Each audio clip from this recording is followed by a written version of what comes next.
Okay, welcome back, everyone. I hope everybody had a really good lunch and is energized for the afternoon session. I'm going to go until about 3:20 p.m.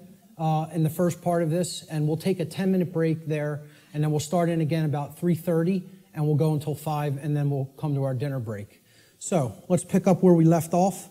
I was talking about brain structure and human behavior and how these two things are completely interrelated. Brain health plays a critical role in human behavior, so it is extremely important for human beings to become familiar with the brain's basic structure and function. Now, I'm not telling you that this is the totality of neuroscience, what I'm going to show you here today. I'm saying that this is the basics. It's the essence of how the brain structure works. So this is part of understanding the physiological aspects of how consciousness works, all right? So there's three main complexes, structures, that comprise the total human brain. The first is the R complex, or the reptilian brain. So this part of the brain facilitates basic survival functions. It's the part of the brain that goes to work and becomes active when we're in what's called fight or flight mode, okay? When survival is at stake. It also controls basic motor functions and respiration, okay? The second part of the brain is above the R complex. This is called the limbic system. It's also known as the mammal brain, the mammalian brain. This part of the brain facilitates human emotions, and it makes human emotion possible to be felt in the physiology. It does this by releasing what's known as neuropeptides into the bloodstream through different glands that comprise the limbic brain, or what's called the midbrain also. So the final part of the brain, the highest structure structurally, and the newest part of the brain evolutionarily, it's called the neocortex. Now really what this part of the brain is really called is the telencephalon. That's what we traditionally think of as the gray matter of the brain, okay, with the hemispheres, okay? The neocortex is where all of the actual electrochemical activity that comprises our human modes of thought takes place, and that's in the outer shell of the telencephalon, which is known as the neocortex.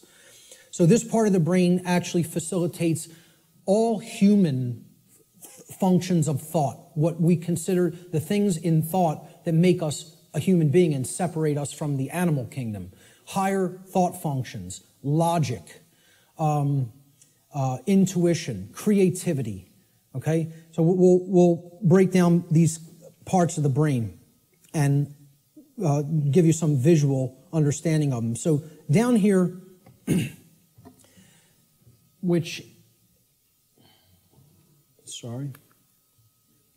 down here is the reptilian brain. It's comprised of the brain stem right here, and this part of the brain is called the cerebellum, okay? These two components together essentially comprise the R complex. So again, the R complex is the lowest consciousness part of the brain. We don't do any thinking with this part of the brain. It's the reactive part of the brain. It reacts to stimulus. It's the stimulus response mechanism.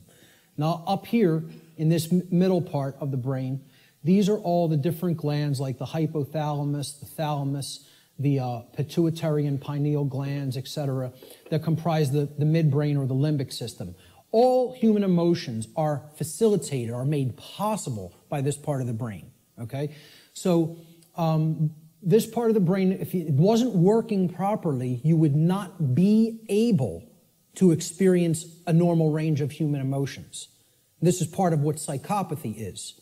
Psychopaths, this part of the brain is not functioning properly, whether it be from a birth disorder or whether it be from conditions over one's life that if someone has stayed in chronically has numbed out this part of the brain and it is not functioning properly anymore, so the person's not actually experiencing a normal range of emotions. This part of the brain, which again is the telencephalon, this gray matter part with all of the grooves, etc., that's the neocortex. The neocortex is the outer casing, basically, of the telencephalon, the higher brain. It's the human brain, okay? Neo means new, so it's the newest part of the brain structure as far as evolutionary development of the human being goes. So this part of the brain facilitates all higher order thinking. Now, what you have to understand about the telencephalon, or the hemispheres of the brain, is that they're first of all bilaterally symmetrical, and they generally control different functions of thought. Now, I'm not telling you it's 100%. Neuroscience is more complicated than that, okay? But in general, the left hemisphere of the brain is what governs logic, analytical thought, and scientific and mathematical thinking, and also linear thought processes, okay? Physical world tasks and details, being able to break things down and analyze them, all right? So this is taking things apart, breaking them down into smaller components, and analyzing the pieces. That's what the left brain does. You could look at it as a series processor, okay? It has to go into this part first, then here, and then we could spit out the output. A linear process, like a series processor, okay? The right side of the brain, the right hemisphere, governs or generally facilitates and makes possible human creativity, our emotional makeup, okay, all the emotional dynamics of the human being, holistic thought, being able to see the big picture thinking, pattern recognition, and then things like compassion, nurturing, care, okay? Ethics, to a large extent. And I would say ethical thinking comes from a balance between the two, as we're going to get into. Now, if this left part of the brain here becomes chronically dominant, the masculine part of the brain, and again, I'm putting these symbols here. This is an ancient archetypal symbol called the blade. It's a simple upward-pointing triangle. And this downward-pointing triangle is another ancient archetypal symbol that was referred to in the ancient world as the chalice, the cup, etc. Okay? And this was a rudimentary phallic symbol, and this was a rudimentary womb symbol, representing the male and the female, or the masculine and feminine, more accurately, components of the consciousness. The idea is to keep a balance between these two. When we have a balance between the two, that's when we're operating on all cylinders, so to speak. That's when real consciousness and pattern recognition is developed. And that's when real morality and ethical considerations are also created within the personality, within the being. If this part of the brain is chronically dominant, the left part of the brain, okay, what happens is the right side of the brain is imbalanced. It's not really functioning at a higher level, okay? And the limbic brain will actually suffer that effect, okay? It will also start to shut down. So you will have a lot of left brain patterns going on and a lot of left brain processing going on. But if that's all that's happening and we're not using this part of the brain equally, the R complex of the brain is what essential executive functions are going to be routed to. We're going to be living from the R complex in a kind of stimulus response only mode instead of living from a holistic brain balanced mode, which is when we're in that balanced state, the neocortex, which governs higher order thinking and makes higher order thinking and ethical thinking possible, is what rules the personality. Okay? Now, conversely, if the right side of the brain is chronically dominant, so let's put it this way. The left side of the brain being chronically dominant, you have the controller. That's the master mentality. The right side of the brain being chronically dominant, that's the slave mentality. That's the I won't stand up for myself and I'll just accept everything. The total new ager, in other words. Okay? So this part of the brain, if it's chronically dominant, the opposite happens with the structures of the brain. The R complex will shut down. It will suffer. Okay? It will not work properly, which the R complex is necessary. It makes you stand up for yourself when you're under attack. Again, it's the fight-flight response. In a dangerous situation, you've got to know whether you're going to fight whatever's attacking you or whether you're going to get out of dodge and run away. Okay? That's a survival mechanism that's necessary when there's danger. So when this part of the brain is chronically imbalanced, the R complex gets shut down. People freeze, essentially, and they don't stand up for themselves and take action. What's happening is they're being ruled by their emotions. And again, the limbic brain governs all emotions, positive and negative. So that's compassion and that's fear. It's any possible human emotion. The midbrain is what's ultimately facilitating that emotion in the physiology. All right? So if this part of the brain is chronically dominant, the opposite happens. You go into slave think, you shut down, you freeze, you're ruled by the emotions, and you don't stand up for yourself. So, the neocortex of the brain has two hemispheres. The left brain largely facilitates logic and scientific thought, while the right brain hemisphere largely facilitates creativity and compassion. When both hemispheres are in balance, the neocortex acts in its proper role as the executive command center of the whole human brain. And that's when true intelligence is born. Now, true intelligence is a concept that I think more people really have to understand. People have equated intelligence with intellect, especially in the Western society, all right? Intellect is not intelligence. Let me say that again. Intellect is not intelligence. Intelligence comprises more than intellect. Intellect is left brain understanding. True intelligence is holistic understanding, with the right brain included in the process, the nurturing, compassionate, creative, and intuitive sides of the consciousness together with the intellectual aspect of the consciousness. And you can see this in the word.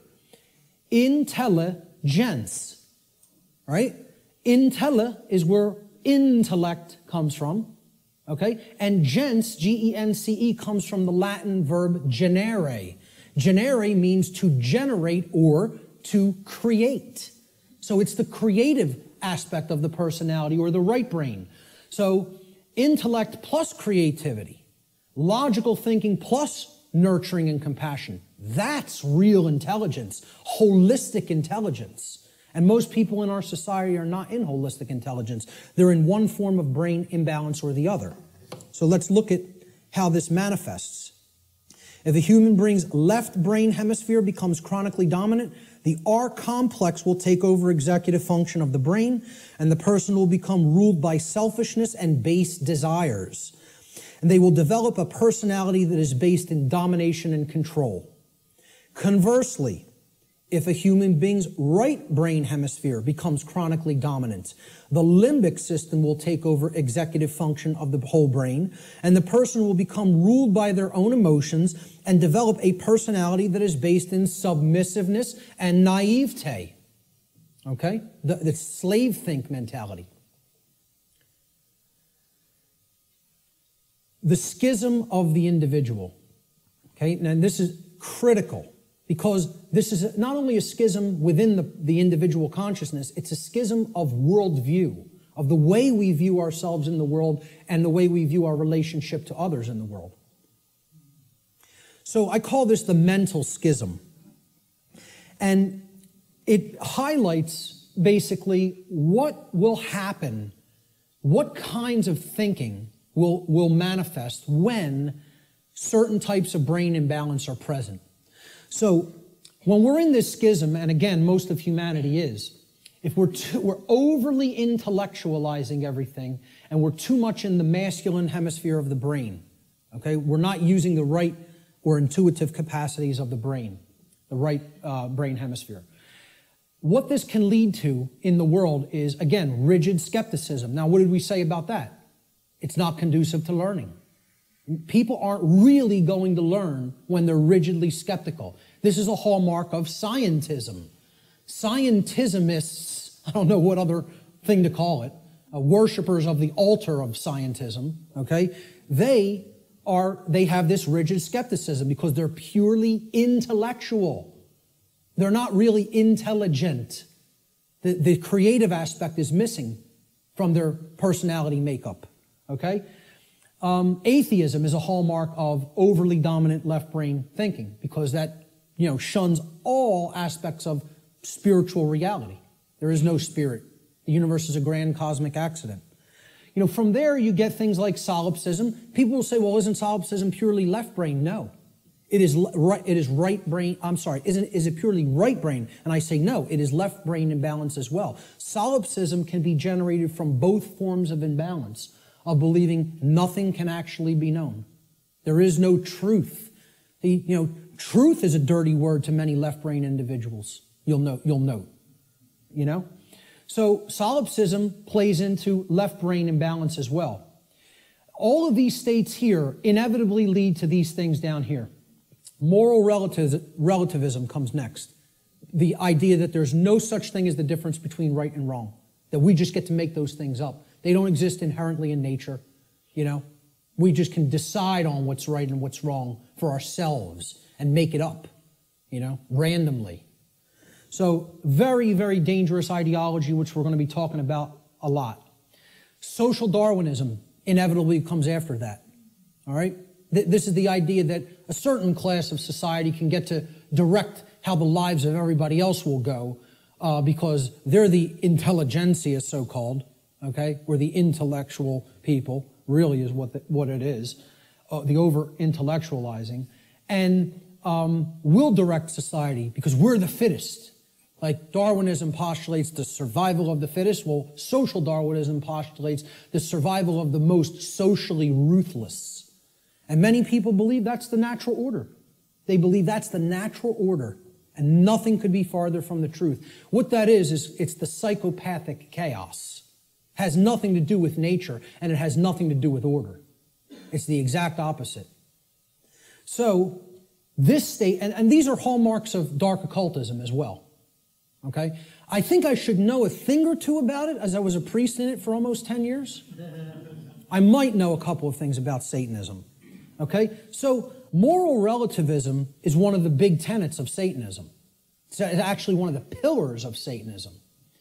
Social Darwinism is highly praised and valued in Satanism. And eugenics. Okay? Because if people don't understand what eugenics is basically people, who have gone so deep into this form of left brain imbalance that they believe they're God and they can get to decide who lives and who dies. That's really what it is. We will control who breeds and who does not get to breed, who gets to live and who does not get to live. All right? That's essentially eugenics in a nutshell. And again, these are all authoritarianism, forms of authoritarianism. Okay? And it's the idea that man is the author. Man is the creator. Man is the God. Man will make the law. Man will decide who, life and death at any given moment. We will decide what's right and wrong, etc. That's essentially what all of these forms of thought are. Extreme left-brained imbalance. And I was there. I was in this state in my life. I was in it for years. For years. All right? Let's look at the other form of imbalance. If the right side of the brain is chronically dominant, this leads to, similar kind of imbalance, but in the exact opposite form. The brain is still completely imbalanced, therefore the person's not in a high state of consciousness. They're completely unconscious to what's really going on within them and around them. But the manifestation is generally the opposite of the left brain forms of imbalance. So if you're in real right brain imbalanced state of consciousness, this will lead to naivete, believing anything you're told, accepting things from quote-unquote official channels and official sources without actually checking into them for yourself. Blind belief. You'll believe the next religion that comes along. We just have to tell them what they want to hear, and I'll believe that. So, New Agers are basically in this category: naivete and blind belief. People who trust government, of course, are in that category because, again, it's about creating the masters and the slaves. That's what brain imbalance is for, and that's why the controllers want to propagate this imbalance and keep it in place. Again, religious extremism, that's hallmarks of right brain belief, right brain imbalance. Solipsism, no such thing as truth, all from right brain imbalance as well. Feelings of unworthiness, self-loathing, accepting orders from other people, being an order follower. We're going to have a whole section on order followers later and how this is the exact opposite of anything virtuous. For people that believe order following is some kind of a virtue, I don't know what to tell you, but it's the thing that leads to all evil in the world. is accepting somebody's orders and not actually gauging for yourself whether the activity, the behavior is moral or not. Okay? And it creates a willing slave. This form of imbalance is ultimately generating a willing slave, whereas this form of imbalance is ultimately generating a psychopathic master. And they're all forms of mind control. It's just another aspect of how mind control works. The propagators of mind control are just doing this to keep that imbalance present in one form or another. They don't even care which it is. As long as they have some that are imbalanced toward one direction and some imbalanced toward the other direction, that's how the dynamic plays off against itself. And you have a world that is continued to be kept under lockdown. So let's look at the worldview schism that goes hand in hand with the brain schism or the mental schism. And again, worldview is exactly what it says. How do you view the world? How do you view yourself in it? How do you view others in it? Well, when there's chronic left brain dominance, the worldview that emerges is one of randomness. And again, this is a hallmark of scientism. The world is this grand cosmic accident. All right? The whole universe is a grand accident. There's no purpose. Right? There's no creator. Everything just magically manifested on its own for no reason from a single singularity, a single point in space-time for no reason. You give me that one, and I'll tell you everything else that happened after that. But you got to give me that one, you know? And I have some bridges to sell you, you know? So, you know, there's no underlying intelligence in nature. Nature is dead. That's what this worldview is about. Nature is dead. It's a dead thing. It's a mechanized machine that is there for no reason. Okay? There's no such thing as the spirit at all. No such thing as spiritual dimension. No such thing as natural law, certainly. Because for one to accept natural law, well, where does it come from? You know, I ask people like whether they accept that natural law exists or that, you know, there's actual objective truth and morality, and like 2/3 of people don't accept it. They don't believe that it exists. They don't think there is objective reality and objective truth and objective morality. You know, they think it's all relative and we get to make it up. I've actually done a psychological, small psychological profiling or study, you know, just asking people this question at random and collecting results and analyzing them. We're at about 2/3 of people who are moral relativists and believe that truth is relative also, that it's not objective. Okay? Now, you ask the same people, do you believe in karma? 88, almost 90% of people believe karma is real and it exists. So I'm like, I can't believe this. You're going to tell me that there's no such thing as a real difference between right and wrong. They're constructs in the human mind is what they think. Right? And simultaneously holding in their mind the idea that karma exists. Well, I asked them the question, what put karma in place then? You believe it exists. What force created it? What made it? What put it in place? And they have no answer for that. You know, they intuitively believe karma exists, but can't answer where did it come from? Because that would involve a creator. And somebody in left brain imbalance can't acknowledge that. You know? So, to a left brain imbalanced person, there's no such thing as spiritual or natural law. It doesn't exist. As a matter of fact, all of existence has no purpose other than to continue its existence. See, survival is the highest aspiration to a left brain imbalanced individual. Right and wrong have no bearing. There's no point in even discussing it. Okay? Because right's what's right for me if I'm super left brain imbalanced. Wrong is whatever affects me negatively. Okay? It doesn't matter what's actually moral. Okay? It's all subjective to a left brain imbalanced individual. And to them, nothing has any purpose. Since it's all a grand cosmic accident, how could there be a purpose for existence? Without a creator, who's going to create the purpose for it? You know? So it has no purpose other than to continue surviving. And again, that's right there is proof they're in the R complex, they're in the base brain. Survival is the highest goal. Survival is the only aspiration. Now, in Satanism, it's about as left brain imbalanced as it gets, folks. You know what their number one law is?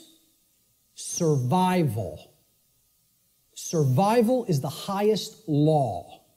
Okay, and we hear about this in Darwinism too. The ultimate purpose of the being is to continue to survive. And I would highly debate that. I would highly disagree with that. There are laws higher than survival. Okay? But in Satanism, they simply refer to it as self-preservation. And that means preservation of systems of belief as well. Systems that are serving the self, the egoic self. They must continue to survive. Self-preservation as the highest law. That's the number one tenet of Satanism. And it doesn't matter who you need to step on to do it.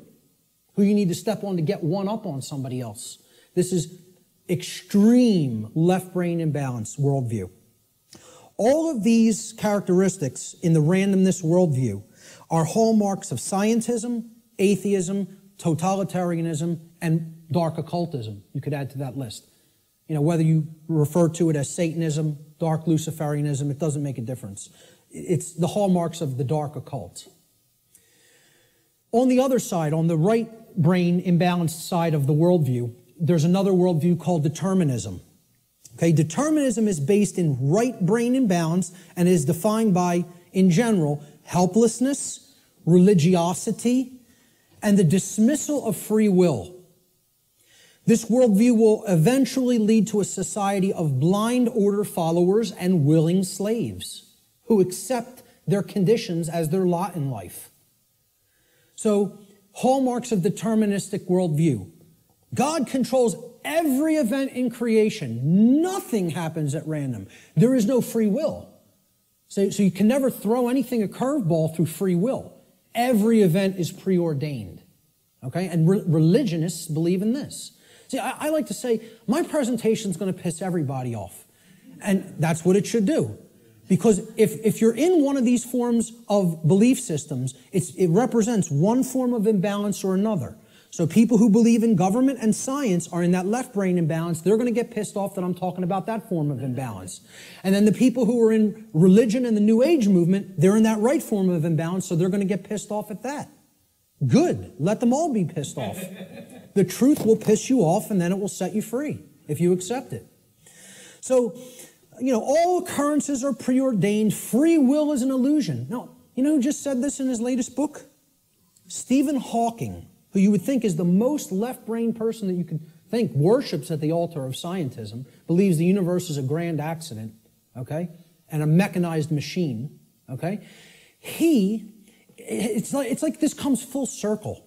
It feeds off of each other like a feedback loop, these forms of imbalance. He went so far through left brain imbalance, he's so in the left brain, that he actually developed the hallmark of right brain imbalance, which is that there's no such thing as free will. No such thing. Since it's all a mechanized machine and there's no consciousness, there can actually be no choice. We are actually robots controlled by matter. Hawking believes this. He actually wrote this in his book. He said free will is as dead as God. Okay? And millions of people buy this moron's books, and I'll call him a moron right to his face. There's not a drop of intelligence in that man, and people think he's one of the most intelligent people in the world. You might be one of the most overly intellectual people in the world, but you have no wisdom at all. Zero, if that's how you think. And again, put him in front of me and I'll tell it to him to his face. Okay? Because these people actually believe he's smart. That person isn't smart. He's dumb. He's intellectual, but that doesn't make you intelligent. Okay? He has no part of the big picture. None. Just because you can theorize something and visualize it and calculate it mathematically does not make you an intelligent person. That means you're great at using the intellect. You're great at mathematics. You're great at linear and logical thinking. That does not make you wise. All right? So, you know, this to continue with the right-brained imbalanced worldview, since God controls everything in creation, nothing is possible to change. Human beings are powerless to create change. Everything is being made to be this way by God. This is what religionists and right-brain imbalanced people think. So, therefore, why take any action? Action is ultimately meaningless. A big hallmark of the New Age community, because it's a religion. You know, the Course in Miracles. Oh, we just need to accept everything the way that it is, right, folks? Doesn't make a difference if evil is running amok in our midst. No, accept it all. Don't try to change a damn thing. Take no action, just observe. And see how far deeper that gets you into bondage. Because that's the best way to get real deeper into chains. Okay?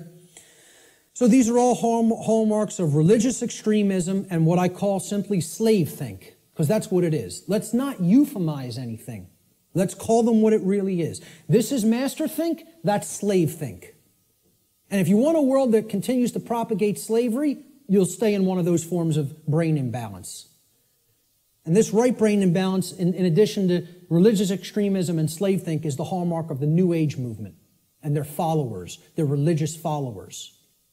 Now, there's a balance that is struck between these, okay? And that's what everything really is ultimately about, creating a balance. Because there are components to these two worldviews that if they come together, it shows us what the truth is. And here it is right in the middle here. There is a deterministic component to reality. And there is a random component to reality, existing in cooperation with each other, in conjunction with each other. The deterministic component is what I'm talking about here today and referring to under the banner of natural law. That is determined. It is law. It is set. You're not changing it. It works that way flawlessly 100% of the time. That's determined. Natural law is determined. Okay? It's the deterministic component to reality. Then there is a randomness component to reality that works continuously in conjunction with natural law. And this is a little thing called free will. Our ability to choose our behaviors, to do certain things and to not choose to do certain things. And we have it. Every individual has it, no matter what position, no matter what situation they're in. I don't care what institution you're in. I don't care who you've listened to up to this point. I don't care what background you come from. I don't care what economic class you come from. Every single solitary being that is capable of thinking at all is gifted with free will. You have free will to choose your behaviors, and so does every other human being. Everyone. Okay? It's a gift of creation itself. Okay, we can choose what we will do and not do. Nobody can actually make anybody do something like a robot. Oh, believe me, there's people who are trying, like Art talked about, Jose Delgado. Was searching for means to electronically, directly control through chip implants and stimulus through chip implants in the brain, human behavior, like a robot, to put a technology into the brain to control the behavior of the individual. And that went on right here.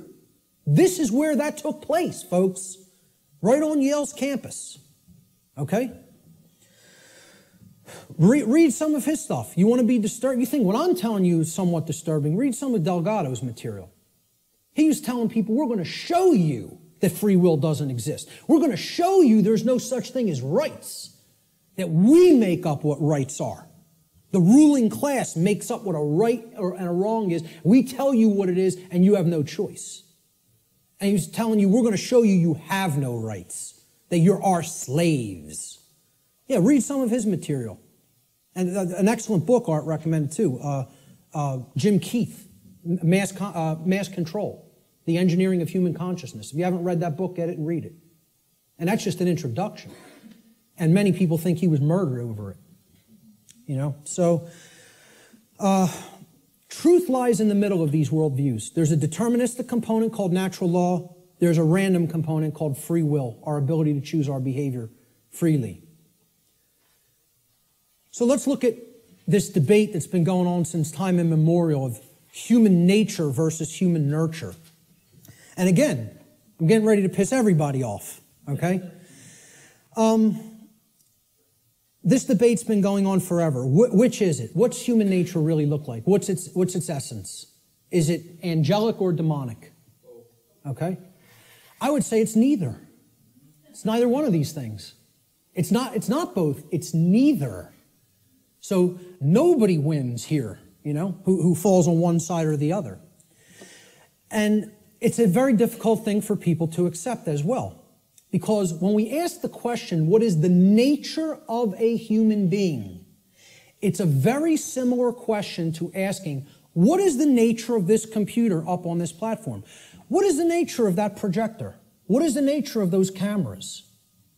Well, can I actually say what the nature of these things is? It's a computer. Its nature is to compute information. What is the nature of that projector? Is it good? Is it bad? Is it angelic? Is it demonic? Is that projector demonic? No. Its nature is that it projects imagery. What is the nature of these cameras? They capture imagery. That's all. So what's the nature of a human being?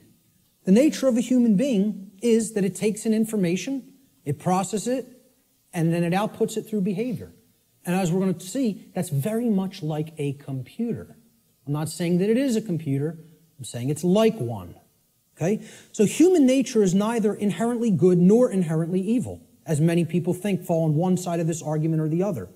Instead, we should consider the operating conditions or the environment in which human beings exist, which influences behavior to a great extent, thus creating the current human condition. That's why it's called the human condition. It's not called, the situation we're in is called the human condition. It's not called the human nature, okay?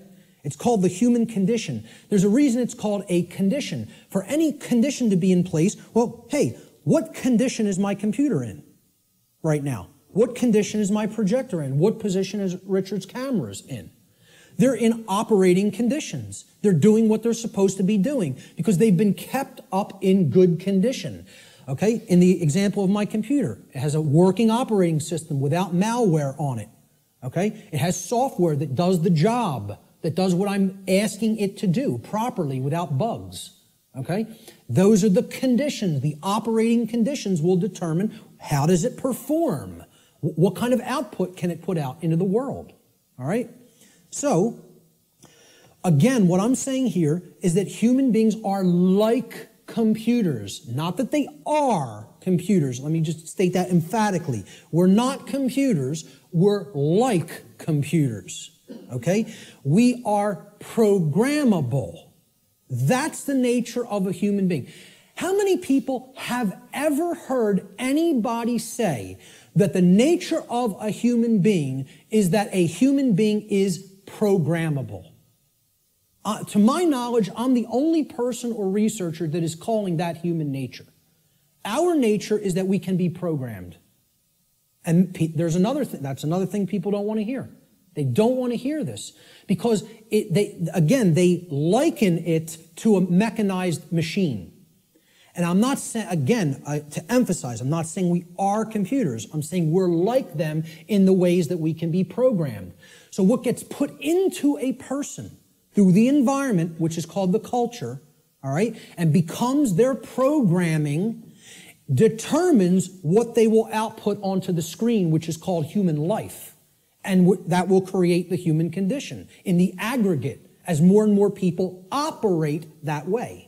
All right, so let's look at how this works. Human beings are programmable much like computers. Like a computer, if a human being has a bad file system format, that's the first thing you do when you're going to get ready to use a computer. You have to format the drive. How many people here are somewhat techie? Not many. Okay, about a quarter to a third. All right. So some people will know what I'm talking about here. For the others, excuse the jargon for a moment. All right, I'll explain what it is. A file system format is you got to format the hard drive so you can prepare it for a specific operating system, which is basically the task controllers. It's going to control what happens on the computer, how programs get launched, how memory is used, etc. in a nutshell. All right, I do this for a living, so I know all the technical stuff. So I'll try to keep it simple. So, if the human being has a bad file system format, right, this is akin to the operating conditions during a child's formative years, the first 6 years of their life, essentially. Now, think about it. We call this their formative years. Their formative years. like a format on a hard drive, because this is what puts the file system into the human being, that prepares it for its operating system. Okay? So, largely, what programs the child at this stage is the parents, and what they will see in their immediate environment and home and during their very early years in, quote, schooling. All right? Now, if, like a computer, if a human being also has a bad operating system, now this is like Mac OS, Windows, Linux, etc., Android, iOS, these are operating systems. Again, they are basically providing a platform that other programs will run in, and they're providing a graphical user interface. This is your culture. The operating system is the culture in which the programs run. Okay? So let's say if you have a bad operating system, meaning you're already surrounded in a bad environment, in a bad culture, right? That's also going to negatively impact the output. And then they have bad software programs. Now, these are the programs that you run. Now, if I didn't have a good presentation piece of software, my presentation might come out sloppy. It might crash in the middle of it. It might not display the graphics or the text properly. Okay? So you got to make sure you're working with good, reliable software as well. Now, what the software is the belief systems, what the person has taken into the mind and is processed and made part of themselves. And now, if all of those things are bad, we have three bad components. The format is bad, the file system format, which is the formative years of the child. Okay? The culture is bad, meaning they're already growing up in a bad culture or in a culture that condones moral relativism, etc., and doesn't understand natural law. And the software programs that have been input into the child are bad, meaning their belief systems. Okay? What do you think the output of that, quote, computer is going to be like? Is it going to be good? Is it going to be chaotic? If I screw up my system's hard drive format, if I put an operating system that is like at alpha state and it's not ready for prime time because the development's not finished, it's half-baked, okay? And then I load crappy software that's full of bugs and the developers didn't really care about programming them correctly, do you think that computer is going to operate properly and give me the output on the screen I'm looking for, or output on the printout I'm looking for, or output on the internet that I'm looking for? Good luck. If you know a little bit about computers, you're laughing now because it would be ridiculous to assume that it could do that. Well, why do we think that we're going to have that in our environment when all of these things are badly programmed?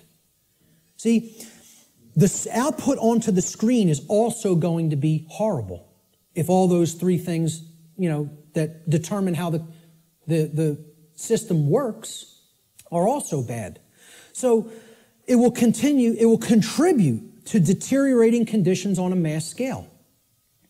Like a computer, the behavior of a human being largely depends upon its programming.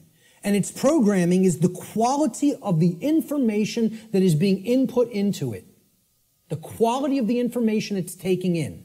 The quality of the information it's taking in is going to determine the quality of the information it's outputting, like any other computer.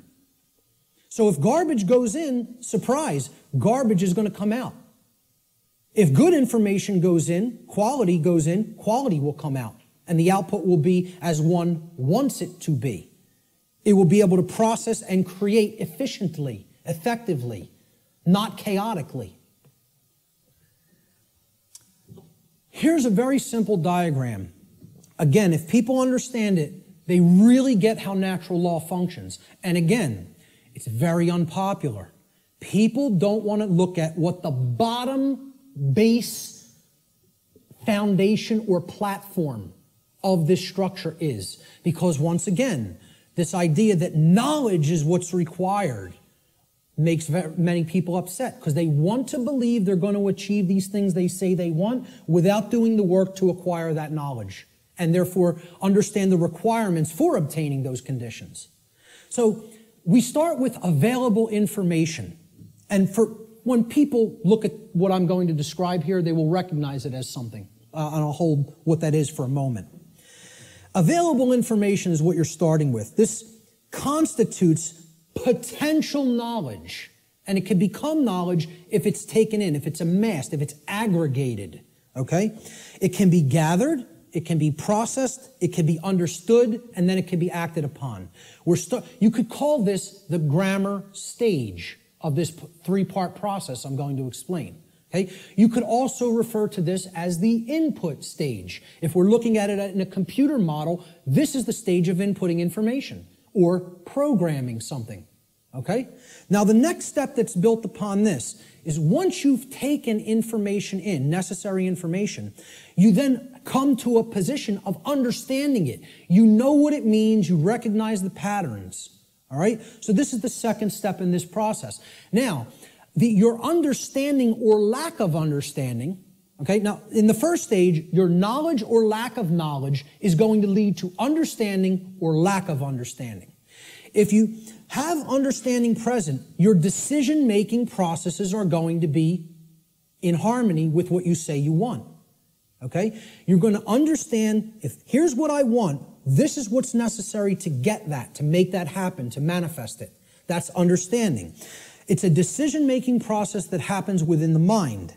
These processes take place in the human mind and are chosen by each individual based upon available information. So again, you can see if information is held back, if it is occulted, or even if it's just people are dissuaded from taking it in because people will say, no, there's nothing there, there's nothing to it, right? You could see how they'll never get to this step. They'll never understand. They'll never get to the second level of creating our reality. All right? Effectively, efficiently.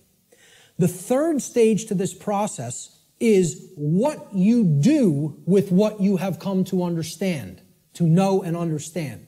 So this is the action stage. Okay? Each individual's behavior, the behaviors that they choose through their own free will, is based upon the quality of their decision-making processes that are happening within the human mind. Okay? That process, as we've already seen, is in return based upon the quality of available information. So this is behavior. See, people don't think of wisdom as behavior. They don't think of wisdom as action. They think of it as something that you just know. No, wrong. Wisdom is not knowledge or understanding. Wisdom is action. Let me say this again. Wisdom is action. It is knowledge and understanding that has been applied. Application. That's the program that you're going to run on the computer that you've put an operating system on and formatted properly.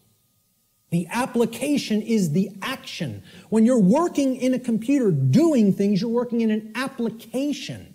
You're not building the things you're building with the operating system. The operating system is what's supporting the program that allows you to be creative. Okay? And in return, the file format supports the operating system.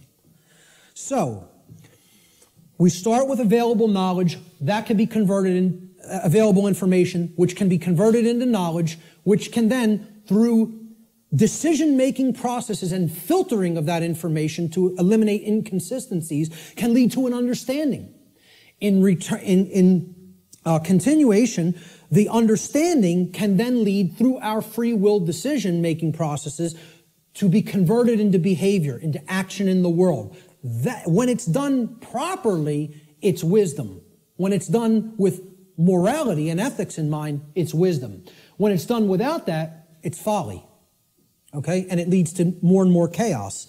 So, based upon these three processes, something is generated. Something is created in the physical manifestation, physically manifested reality, the real world, so to speak.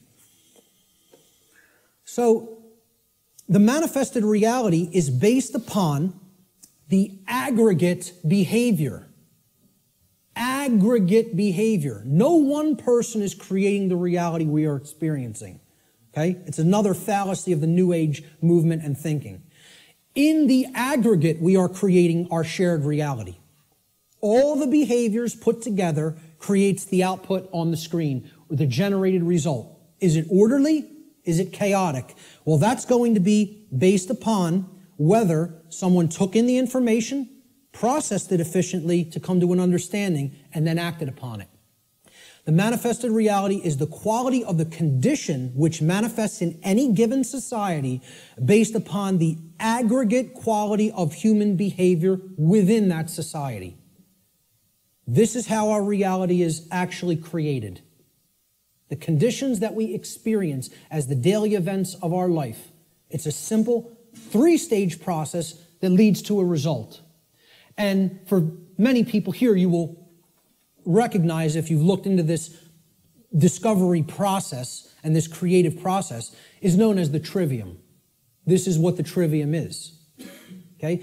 In the ancient traditions, this is what the trivium was labeled. It was labeled knowledge, understanding, and wisdom.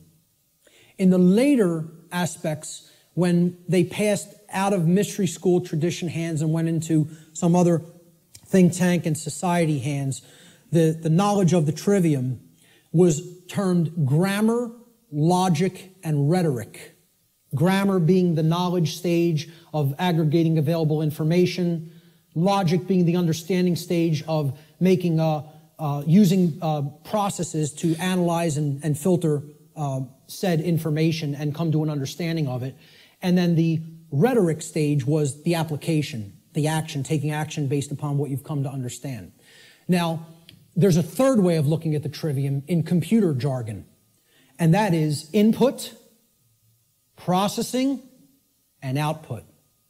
And then you get the result on the screen, which is called life. All right? Any way you want to look at the trivium, I don't care. But understand it, know how it works. Okay? Because this is why a big part of why we're in the situation that we're in is that the trivium methodology of truth discovery has been completely obliterated from public consciousness. Completely obliterated. And I ask people how many people have even ever heard the word trivium. Raise your hand if you've heard the word. So a good portion of the people here have. Many people have never heard the word. And if you do a Google search on it, most people are going to get back the band, the metal band, the trivium, which is not a bad band, but, you know, but the whole point here is the results that are going to come back through Google or Bing or Yahoo or whatever are going to give you a metal band, a heavy metal band, instead of the trivium method of learning, the classical liberal arts education methodology. Because they want to try to sanitize that as much from human consumption as possible. They don't even want you to understand how that works at all. And that's why it's been removed from public schooling. And that's why, as long as this society stays the way it is, it will never be put back into public schooling. You know, I tell people a little anecdote. When I was in high school, and thank God I went to the high school I did because they really hammered Latin and Greek into you. You were going to know your Latin and Greek when you came out of my high school, okay? For whatever other indoctrination they put into you, that's a different story. But I'll tell you what, you came out of there knowing your ancient languages. You know, it was still part of the curriculum when I was in high school. And, you know, again, I think I came out better out of there because of simply the linguistics knowledge that I gained from it. And we read Gaius Julius Caesar's war journals in their original Latin and translated them. And in one of them, he's absolutely lambasting one of his centurions. Okay, they're on a campaign in Gaul, which is France now. And Caesar is, you know, making his rounds of his troops, and they're getting ready to, you know, push deeper into Gaul. And he finds, you know, when they would have their encampments, they would have a lot of, you know, slaves of the Roman Empire that they would take with them on their campaigns that would do a lot of the lifting of the equipment and the carrying of the equipment for the centurions to do battle in the next battlefield location. And the slaves would have to do all that manual labor. And Caesar says to one of his centurions, he's passing by their encampment, and he sees one of the actual centurion leaders teaching one of the slaves the trivium method. And he flips out on him in this journal. He says, I caught one of my centurions, you know, teaching the trivium, and freaks out on him. How dare you teach a slave our method of learning? Soon they won't want to be a slave anymore. There'd be an uprising if they knew what we knew, if they knew our truth discovery methodology. He said, I forget how it really ended, but I think how it ended was he told this centurion, if I ever catch you doing this again, I will personally cast you into the wilderness of Gaul and let the Gaulians deal with you, who knew that the Roman Empire was trying to conquer their people at that point, which is basically saying it would be a death sentence, but I won't even carry it out. I'll let our enemy carry it out on you. That's how much he didn't want their slaves to understand their methodology for learning. And that's the trivium. And that's why most people have never heard the word. So you got to look into it and understand how it works. That's all I can say about it. It is how we build our reality, either efficiently or destructively. So let's look at some of the principles of natural law. Now, in my extended seminar, which goes over a 6-week class of lessons, I get into these principles deeply in an extended form. We're not going to do that today because time doesn't allow. I'm going to briefly touch on each one. Okay? The word principles, let's define it. Principle comes from the Latin noun principia. Principia means first, foremost, leading, chief, or most necessary. It is that which matters most. It is the first things that must be understood before anything else can be understood. Principles have to come first. And this is the problem. Our society does not put principles first. It puts trivialities first, and we're no longer a society that even cares about principles or first things. So first things first. First things or principles have to come first. So let's look at what the principles that underlie natural law. These are the things that are most important. That's what principles should mean to people. If we ask people to define what a principle is, first thing they should say, that's the most important thing. The most important thing in my life. Now, when in the natural law seminar, we did a homework assignment. We asked people what the most important thing was to them. Very few responded with principles. Most people responded with saying that people or the family was the number one response. The familial connection was more important to them than principles. Now, when people hear me say that that's backwards, they'll say, how cold are you? That's so cold, okay? What I'm telling you is that the familial connection, no matter what it is, between a mother and a son, a mother and a daughter, a father and a son, father and a daughter, husband and wife, doesn't matter as much as principles. I'm not telling you they don't matter at all. I'm telling you you have to put principles first. Otherwise, those relationships are just meaningless. They don't really have any real value unless they're based upon principles first, which is why so many relationships are dysfunctional. Principles have to come first before you can even build a solid relationship with another human being. So, let's look at what some of the principles of how natural laws work first before we can actually find out what the expressions of these laws are in our lives, which will be the next section. These are what I call the general principles of natural law.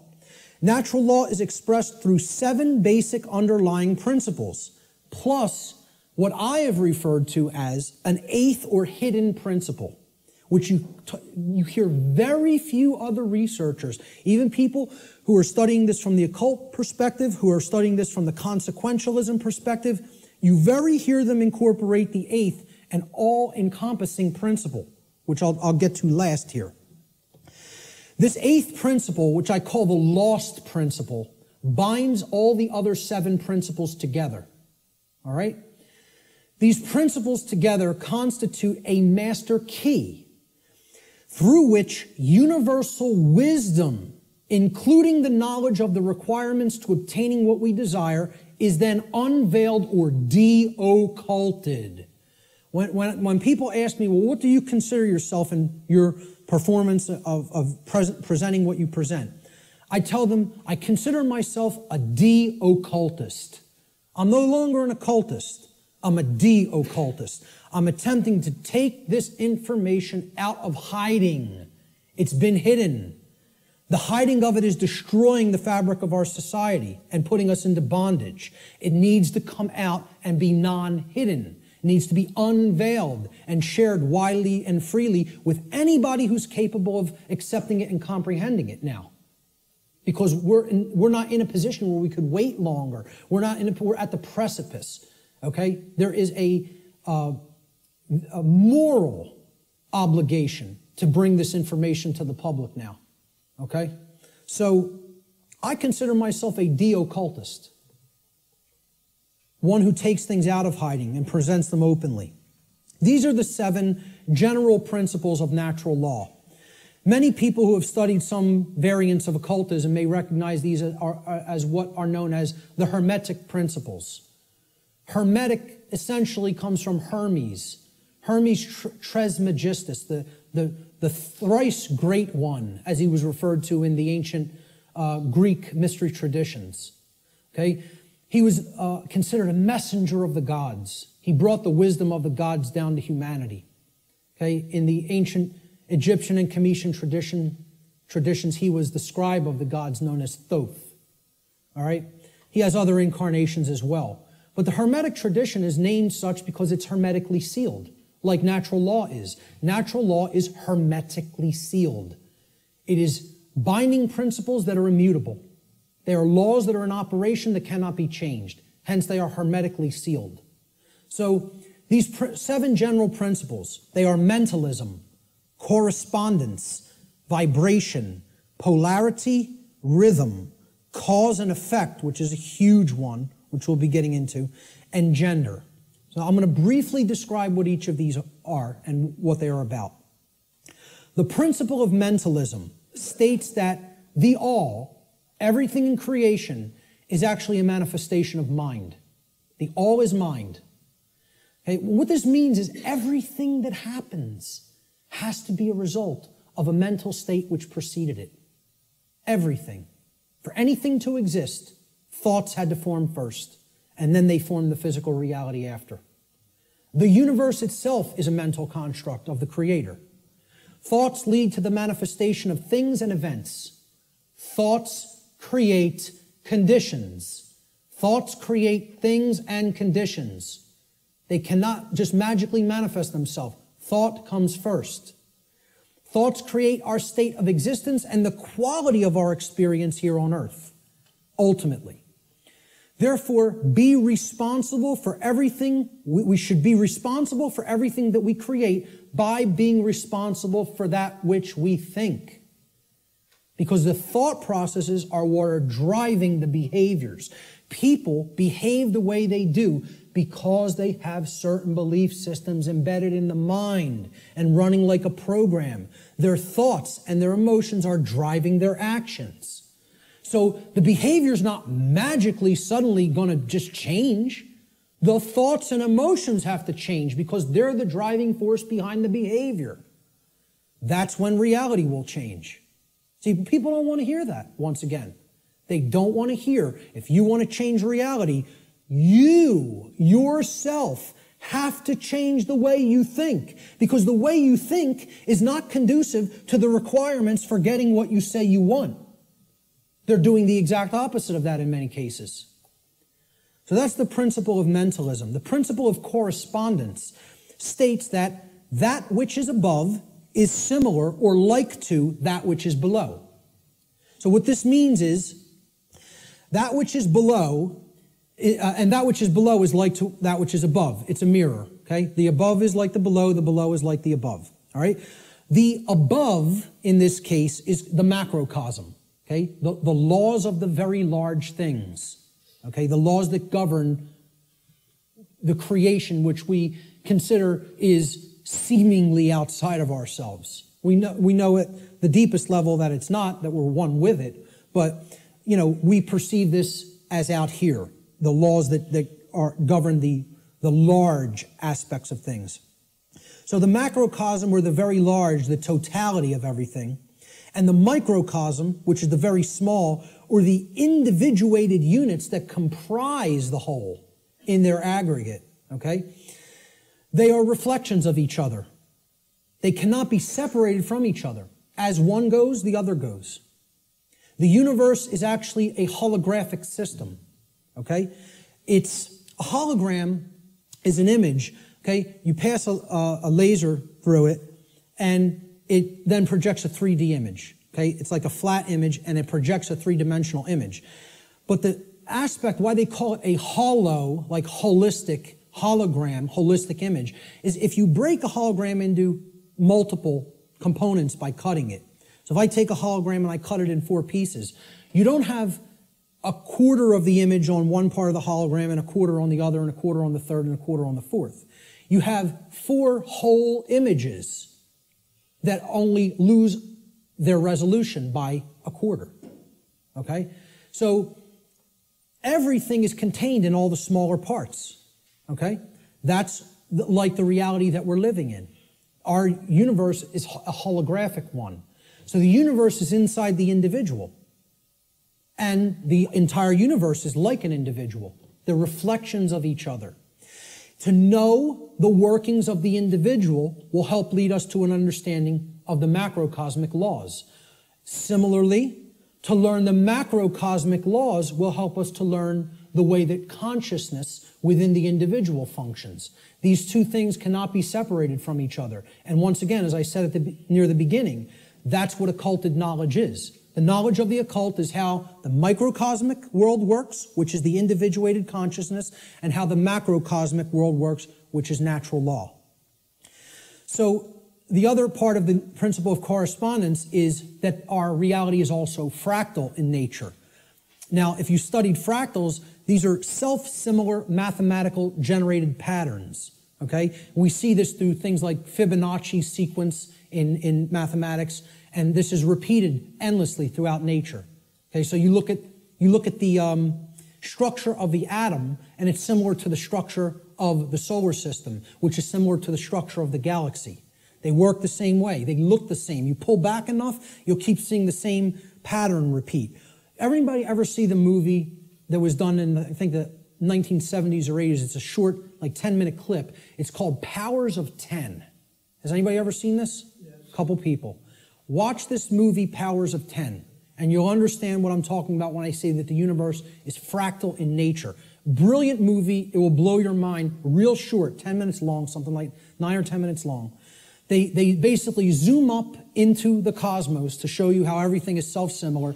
Then they zoom down into the cells of a human being and in the atoms that comprise the hand and cells of the hand, and show you how everything is similar there, all the way down to the atomic level. Okay, and the subatomic level. So, the universe is both holographic, meaning that the whole is contained in the parts, and vice versa, and it is fractal or self-similar across all scales of its existence. That's the principle of correspondence. The principle of vibration simply states that there is no such thing as rest, as dead or non-motion. Okay, death in that sense is an illusion, because true death would be the cessation of all motion and energy. There is no such thing. It doesn't exist. You cannot go anywhere in creation where something is at complete rest. Okay? And I joke around about this. Barb tells me funny stories when she comes home from work and she's trying to, enlighten some of the other RNs that she works with. And she was trying to explain to one of the other nurses, that desk has atoms in it, and they're not at rest. They're like in crazy, chaotic motion, especially the electron clouds of the atom. And if you look at it at a deep enough level, you would see it's like chaos going on, and it's all kinds of motion happening, seemingly at random. And the other nurse goes, "Barb, you're so crazy." What I say to that is, how could you have made it to nursing school and not ever have even considered the concept of the atom? They don't teach it. Right. And it's amazing. She actually thinks perceived stillness is actual stillness, and didn't comprehend. If you zoom into that with a powerful enough microscope, you're going to see all kinds of motion, and nothing's at rest. And she thought Barb was the weird one for trying to explain that to her. Okay, so there is no such thing as true rest. It doesn't exist. If something's in existence, it's in motion.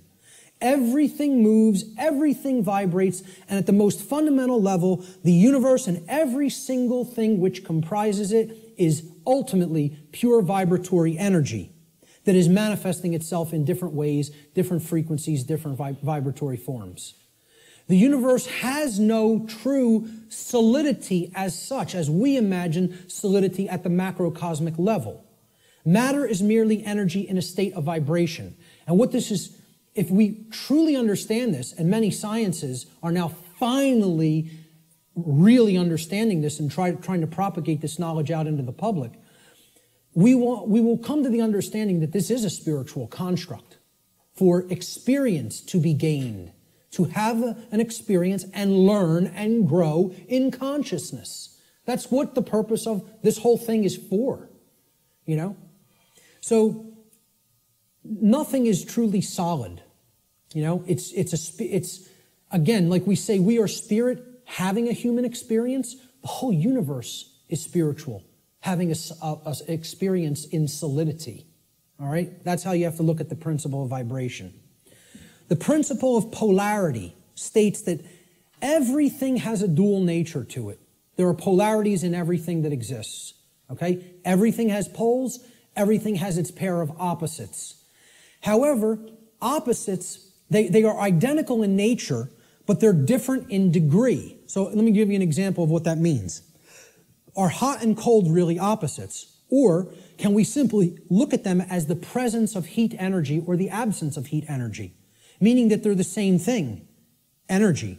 And whether it's concentrated in a specific area, which would make it hot, or whether it's absent from a specific area, which would make it cold. Okay? That's what hot and cold are at the fundamental level. At our level of perception, they're opposites, but at the fundamental level, they're the same thing, energy or lack thereof. Just like those 3 stages of the trivium. Are knowledge and ignorance the same thing? Yeah, actually they are. Because truth is always present. It's a matter of whether it's taken in and processed or whether it's refused to be taken in and it's not processed. Okay? So it's just like that. They're identical in their natures, but they're different in their degree. Okay? Extremes can meet and blend and, you know, play with each other, like as depicted in the yin-yang symbol, masculine and feminine. They need to be blended. And at some level of reality, everything that is seemingly contradictory may be reconciled. Now, again, I stress the term at some level. At the unified field level, everything is consciousness, pure consciousness. However, at this level, there are differences in consciousness. At this level, there are things that are taking place that we need to understand. At this level, there are things that we need to set right and rectify because it does matter. It does matter. Okay? So, again, be careful with some of the New Age-isms that get put out there. Yes, can all paradoxes be reconciled? At some level. In this realm, we need to have our feet on the ground in the physical domain.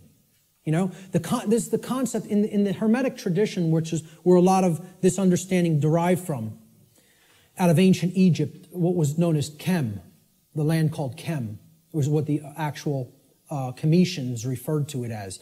The word Egypt is a bastardization of the capital, the Greek pronunciation of the capital city of Kem, which was Memphis at one point, and that city was referred to as Hygeptos in Greek. And that became Egypt in English. But the original name for Egypt was Kem. That's simply called black or dark in their language. It was the black land. And we get the word alchemy, which means, again, al, from. Okay? It means from the black land, al-kemet, which is where alchemy comes from. And that means out of darkness, this knowledge will come and bring light. Because a lot of these mystery tradition teachings do come from Kem. And also the people who took it from Kem and started to propagate it in other areas were the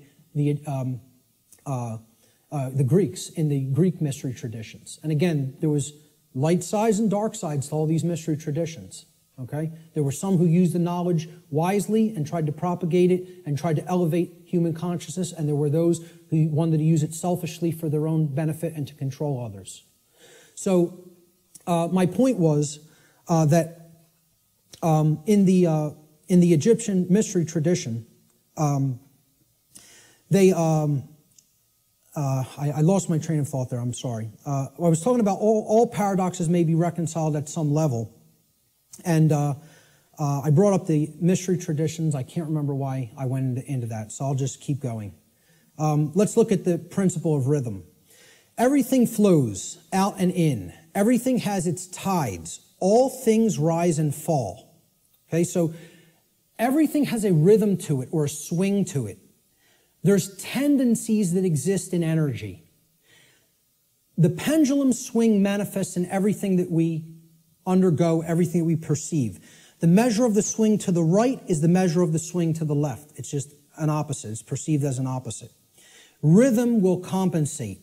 Now, how this should be understood when we are talking about natural law is many people will say, well, that's just the way the tendency is moving us. It's just the way the tide is taking us, right? But that's not really accurate. Okay? We can't look at these things as that the rhythms are set in stone and it has to be this way now, right? One of the things that a lot of the Hermetic tradition taught regarding these laws, these principles, were they can be overcome by higher levels of consciousness.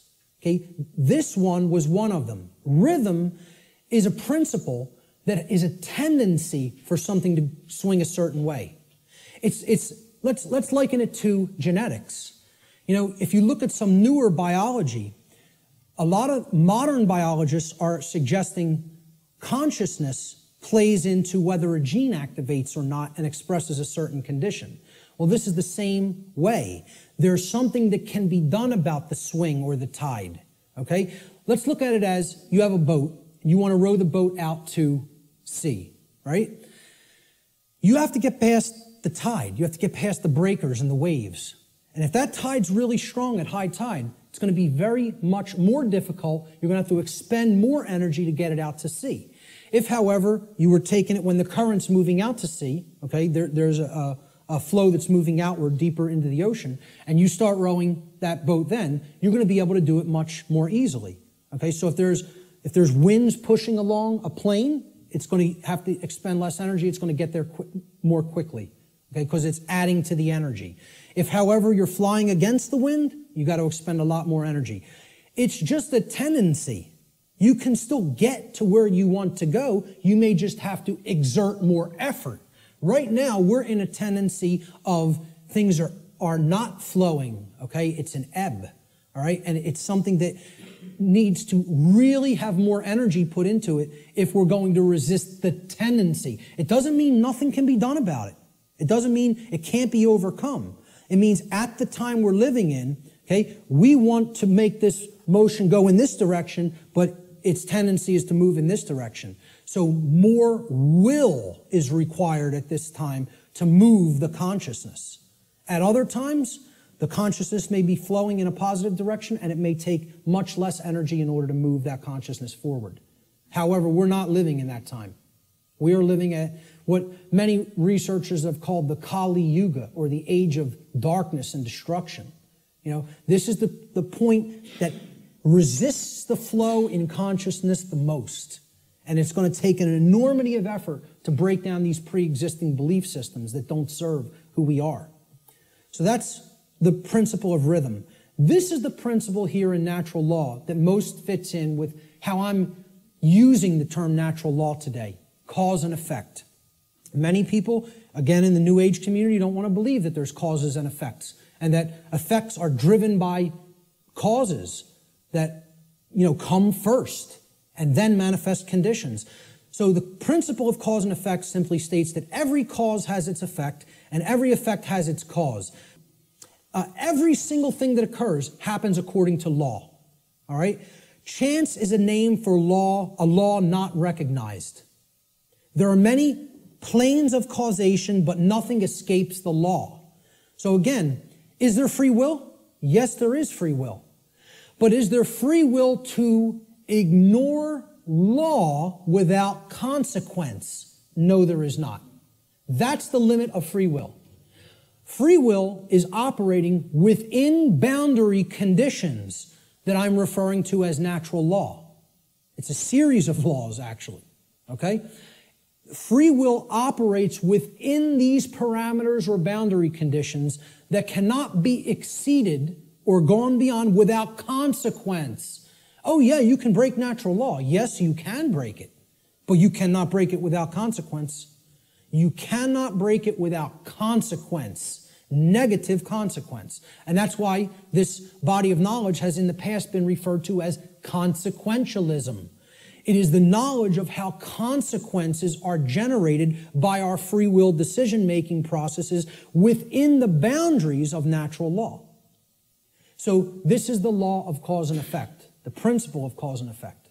And I think this image, I was searching for images that encapsulate cause and effect, and I found this cartoon, and I think it does it brilliantly. Most of all, because will the effect happen immediately? No, it will not happen immediately. There is a time lag.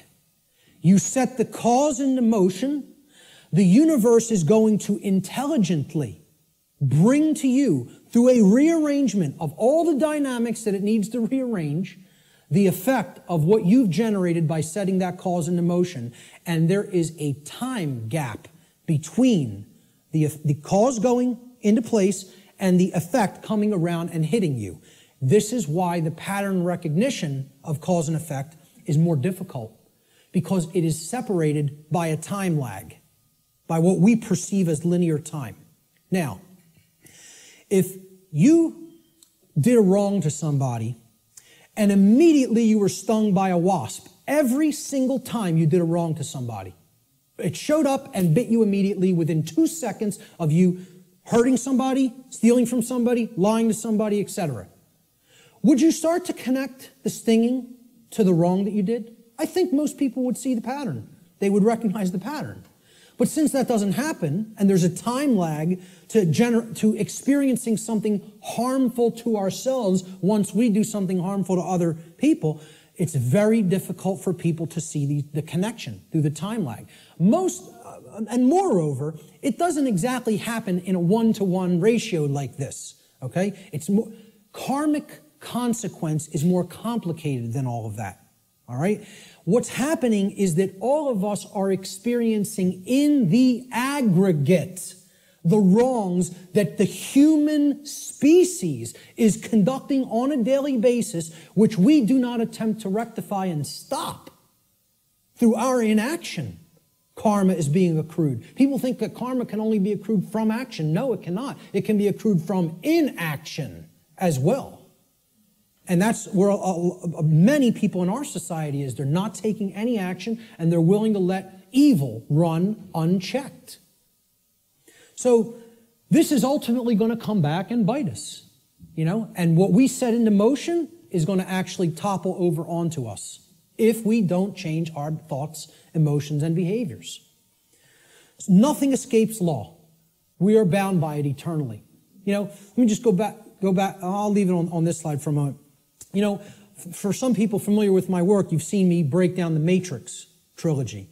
And the law of cause and effect is brought forward extensively in the second Matrix movie, The Matrix Reloaded.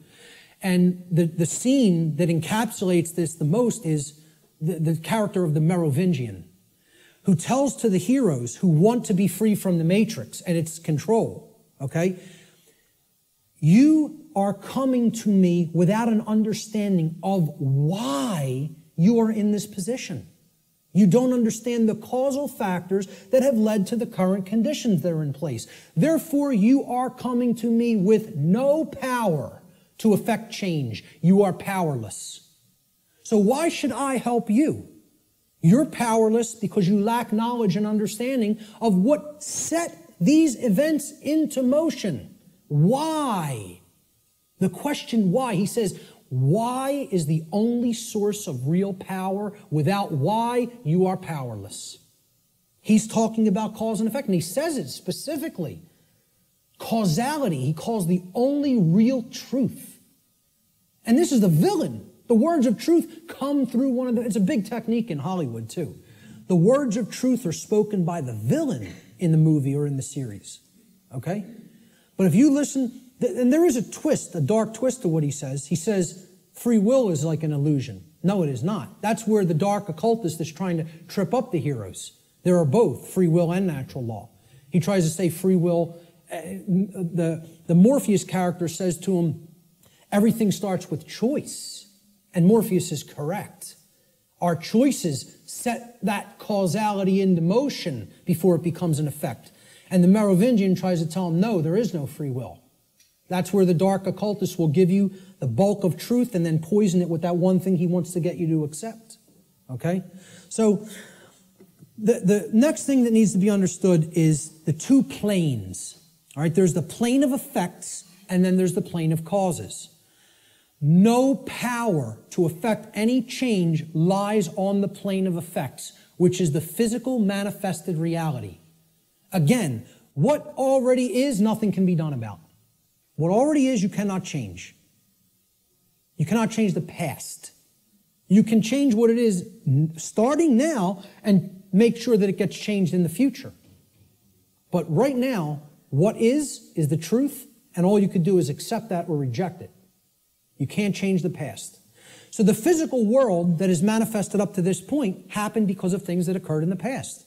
The causes happened in the past. Nothing you can do about that right now. Okay? The plane of effects or the physical world is where manifested realities have already occurred, have already taken shape, have already formed due to their underlying causal factors. The plane of effects constitutes that which has already occurred. As such, no power to effect change lies here because that which has already occurred cannot unoccur. That which has occurred can't undo itself. It happened. It's already done. It has become that which is, or truth. Human consciousness seems to be trapped upon the plane of effects, meaning that humanity as a whole remains ignorant of the underlying causes which they themselves have set into motion and which lead to self-inflicted suffering in their lives. So if you're trapped at this level, what you're doing is you're looking at the symptoms, and you're stuck looking at the symptoms. Okay? This is everybody. Oh, there's a political solution to this. We need to vote in the right people. Oh, there's a financial solution to this. We just need to set the right monetary policy. No, there's a scientific solution to this. And technological advancements are going to be made that suddenly save ourselves and make the world any different. And they think all of this is going to be done while slavery is still in place. Well, again, good luck with that. And let me know how it works out. Okay? I speak at free energy related events. I work with the Tesla Science Foundation. I speak at MUFON-related events that talk about disclosure of extraterrestrial presence, okay? Both of these communities don't understand. The things that they say they want are impossible. And I'm going to start talking about them in this way more openly, you know, because I've kind of like given them some soft teachings, and I think they need to hear it a little bit more harshly, because both of these communities are not talking about morality to the extent that they need to. They think we're going to have free energy, but nothing's going to change as far as the social structure of the world goes. We'll just develop free energy and that'll magically save us. We'll still have slavery, but free energy will be here and the world will be a magically better place.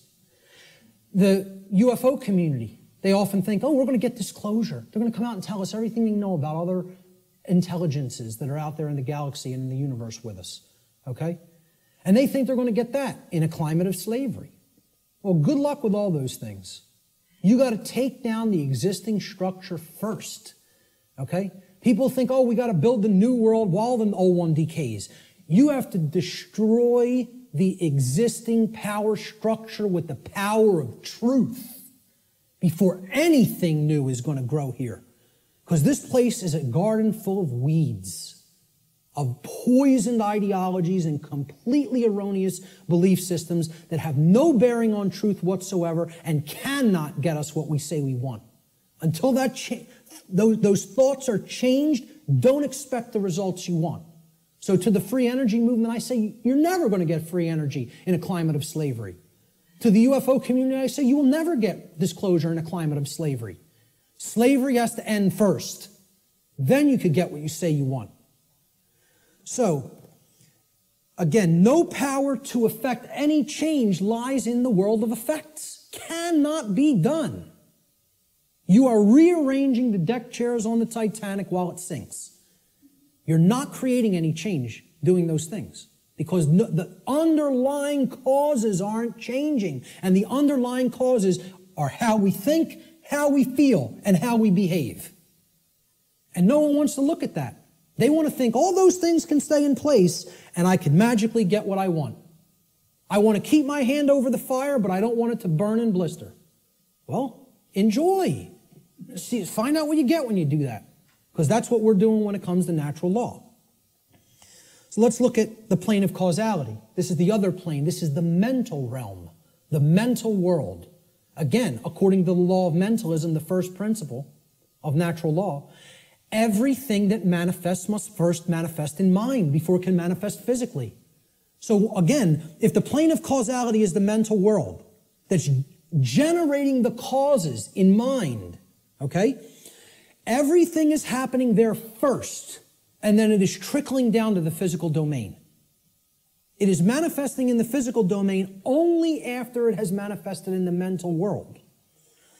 The plane of causality is where causes are set into motion prior to those causes manifesting as formed realities in the plane of effects.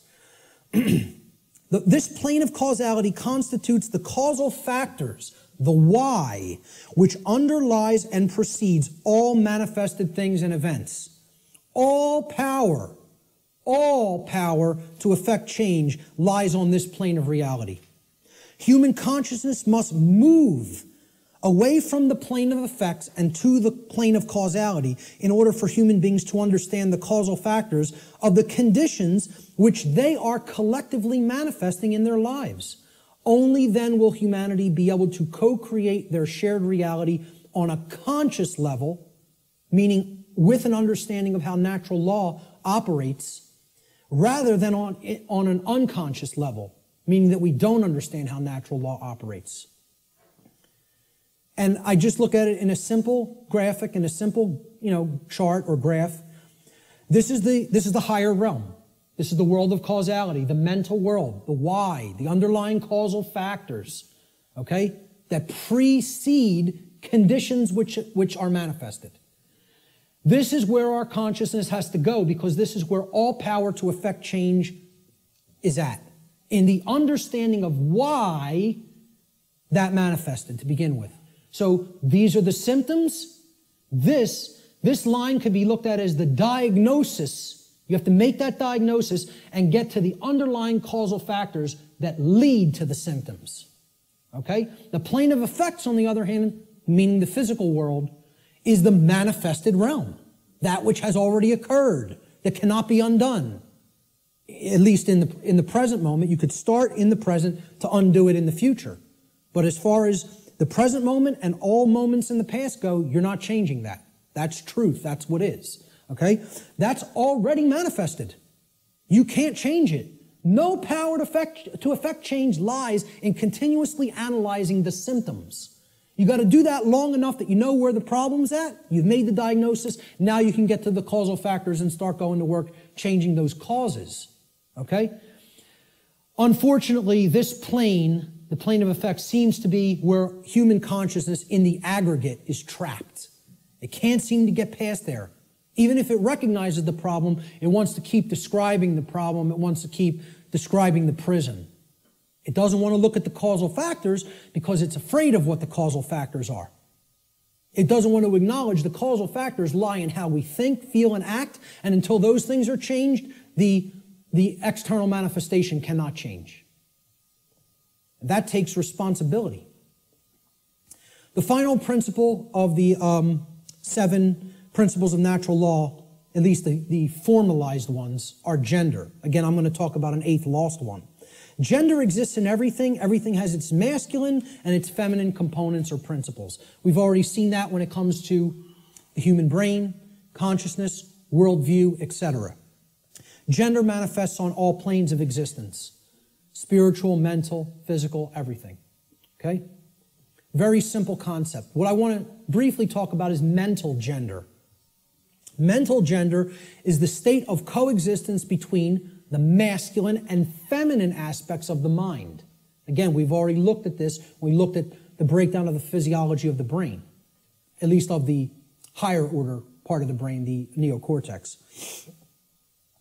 Our left brain hemisphere largely facilitates the masculine aspects of the mind, or the intellect, logic, analytical thought, linear thought processes, while the right brain hemisphere largely facilitates the feminine aspect, or intuition, meaning creativity, compassion, and holistic thought processes. This next section is what I call the lost principle. This is the 8th principle of natural law, which binds all of the other principles together. Okay? It is what I would call the encapsulating principle. Okay? It's the container inside which all the other principles fit very nicely and neatly. However, it's lost because we're not exercising it. See, we already looked at 1, 2, 3, 4, 5, 6, 7 principles of natural law. And there they are represented by these circles overlapping each other. Okay? Can anybody see an 8th circle anywhere? You got it. Correct. Here's the 8th circle. And this might look familiar. You might have seen this somewhere. Okay? This pattern is called something. Does anybody know what this pattern is called? What is it? Not the flower of life. The seed of life. The seed of life. Okay? Now, what happens from a seed? It grows.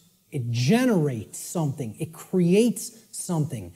A seed has an outer casing, an outer shell. Okay? That if you're going to get to the inner core of it that contains all of the creative, genetic, generative material, okay, that shell has to be there and intact. You break the shell of the seed, the creative essence of the seed is going to be gone. Okay? Now, what is that principle? Here's what that principle is. It's the 8th, or what I call the lost principle.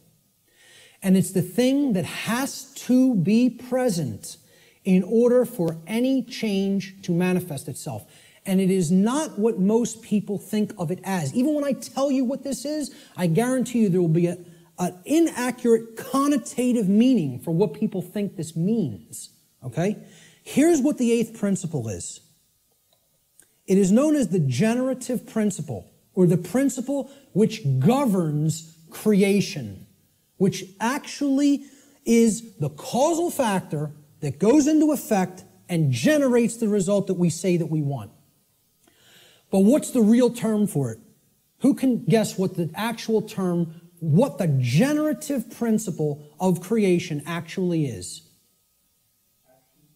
No, it is not action. Okay, now most people will say it's love. I want to distinguish it from the concept of love, even as I'm going to describe love in this presentation a little bit later on. Okay? What is it? Procreation. No? What? Somebody said it. But somebody said something else. No? Who? Care. There it is. Okay? The generative principle is care. Now, this is different than compassion. People say, why don't you use the word compassion? Because that's not what I'm talking about. It is a different concept than compassion, or even what I would describe as love. Care, and I mean care with a capital C, and here I didn't even put it with a capital C. I'm just putting it in all uppercase care. Distinguish this from care with a lowercase c, okay? This means, what are you giving attention and helping to grow? What are you focusing upon? Because what focus you're focusing upon, that's what's ultimately getting generated, getting created, and growing. And this doesn't mean be ignorant of what's going on in the world and don't look at anything that's negative because you're going to feed that and give power to it. That's not what it means. Okay? That means, you know what you're feeding? In that instance, if you want to do that, you're feeding ignorance. And that's what's going to grow. It's the exact opposite that the New Agers want you to believe that it is. By ignoring the negative, you are ensuring that more of it occurs. You are fueling it by ignorance, ensuring that it grows and takes over. Okay? What care has to be looked at here as is, this is what you're giving your energy to. This is what you're focused upon. This is what you actually care enough about to do, to spend your time on, to put your attention on, to manifest in the world. That's what I'm talking about as care, okay? That's what generates our experience in the aggregate. Most people don't care about what's really happening. Therefore, it is an impossibility for us in the aggregate to change the direction of energy, to change the direction of consciousness, and ultimately to get what we say we want. That's how the real law of attraction works. All right? Here's how it actually operates. The lost principle is the dynamic of care. What we care about on a day-to-day basis acts as the driving force of our thoughts and actions. What did I say we need to develop? The heart, mind, guts, right? Heart, mind, guts, in that order. Care comes first. You got to care enough to know, to develop the knowledge, okay? Then you got to act on it and put it into practice. Apply it. So that's the order. Heart, mind, guts. Care, knowledge, action. Those are the steps, okay? And all three of those have to be in place. All three. That's what unity consciousness is. It's unifying thoughts, emotions, and actions. The three aspects of consciousness, such that there is no contradiction between them. Our thoughts, what we say, what we think, how we feel, and how we act are one and the same. There's no contradiction. That's unity consciousness, okay? Therefore, okay, since care is the driver of our thoughts and actions, it ultimately can be seen as the generator of the quality of our shared experience here on the earth. Care is what generates the whole thing. Hence, it has been called the generative principle. Liken the heart to a pump in the body. Well, what does a pump do? It's a generator. It provides energy. It moves the life force through the blood in the body. In every ancient tradition, they talked about the life force being in the blood. The heart is what pumps that through the whole physiology and enables us to continue to sustain life. Okay? The heart is the generator. It's the pump. It's the center of the being. As important as the brain is, which we just talked about the importance of it, the heart is ultimately what's generating the experience, because what we care about determines what we think about on a daily basis most of the time, and therefore how we behave. All right? So, this principle has often been referred to as the generative principle. Is anybody familiar with the compasses and square symbol of Freemasonry? With the G in the middle? Well, that's what the G stands for at the highest level. They'll talk about many porch masons. These are the exoteric masons that are given the teachings of the profane and they think they're in the know, okay? They're given the information, well, this only means geometry, it only means God, etc., okay? One of the things they'll tell you it means at a slightly higher level is that it means gnosis, knowledge, okay, which we saw the meaning of in Greek earlier. At a higher level, at illuminated levels of Freemasonry, which are above 32nd degree, they will give you what the real meaning of the G inside the compasses and square is. And it is the generative principle. It means genesis, creation, okay? And yeah, you can tie that right back to God. I'm not saying those things are different. And the forms that get created in the physical manifested world are geometric forms. So it is geometry as well. It's all these things. But at the highest level, it's the generative principle. That's what that G really stands for in esoteric Freemasonry. Okay? It's called the generative principle because that means to create. It comes from, the word generative comes from Latin. The verb generare, as we've already talked about, means to create. The generative principle is what we create through. And it's lost because people don't care. They don't have care. Hence, it's the lost principle. Okay? Here's how it works, folks. What we care enough to put our will behind. Okay? So again, heart, mind, guts. Guts is the will. The action, the masculine principle. That's what gets things done ultimately in the physical domain. What we care enough to put our will behind. And that's driven by the care. That's the generator or the pump that drives the will. Okay? What we care enough to put our will behind is ultimately what gets created or manifested in our world. The world is the way that it is because most people do not care enough, even if they say, they pay lip service, okay, and say that they want things to be different. They don't care enough to actually change it through their actions. Because when it comes all down to it, and I said this in my New Age, BS seminar or lecture, okay? What it comes down to is preventing action. Preventing action. That's what the New Age community is designed to do. They want people inactive because the dark occultists know that the thing that is ultimately generating our reality is behavior, as you saw in that simple four-part chart, that little building block chart that I put up there. Action is what's generating the reality. That gets generated through what we care about because our cares and our desires drive our actions. Okay? So most people will say they want things to change, but then when you say, what are you doing to make that change happen? Not a word. Silence comes back on the other end. Okay? So they don't care enough to change it through their actions.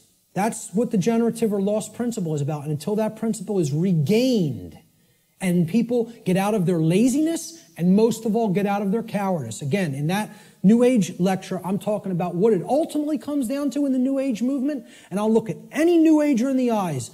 They're cowards. Cowards. Ultimately, they know the evil that we're up against, and they intend to do not a damn thing about it. That's what it really comes down to. And anybody telling you it's different than that is lying to you. Okay? They're cowards. Period. And I'll say it right to any of their faces. Anything I say up here, anybody that believes in that nonsense, come and bring them to me. I'll tell them right to their face. Straight and open, just like I said it here. Because I don't care. I don't care about their nonsense. I care about what's real. Okay?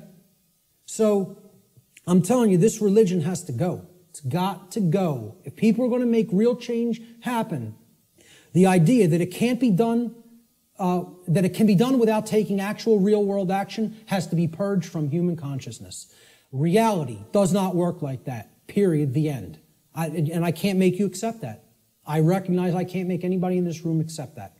All I can do is put it out there for your consideration, and if you have some common sense and really, really think about it, you'll understand what I'm saying here is absolutely the way it is. Okay? Many people want to deceive you through these religious notions, okay? Which is all about getting people to stand down and accept their chains. That's what that religion's in place for. All right? This next section I call spiritual currency or spiritual currencies. All right? There's two spiritual currencies, time and attention. Now, look, we can readily see this, right? Time is money, people say. It's currency, right? What am I going to spend my time on? What am I going to pay attention to? Pay attention. You pay for something, you get something in return when you pay for something, right? That's what attention will get you here. It will get you something in return. You pay attention, you're going to come out of here with a lot of understanding.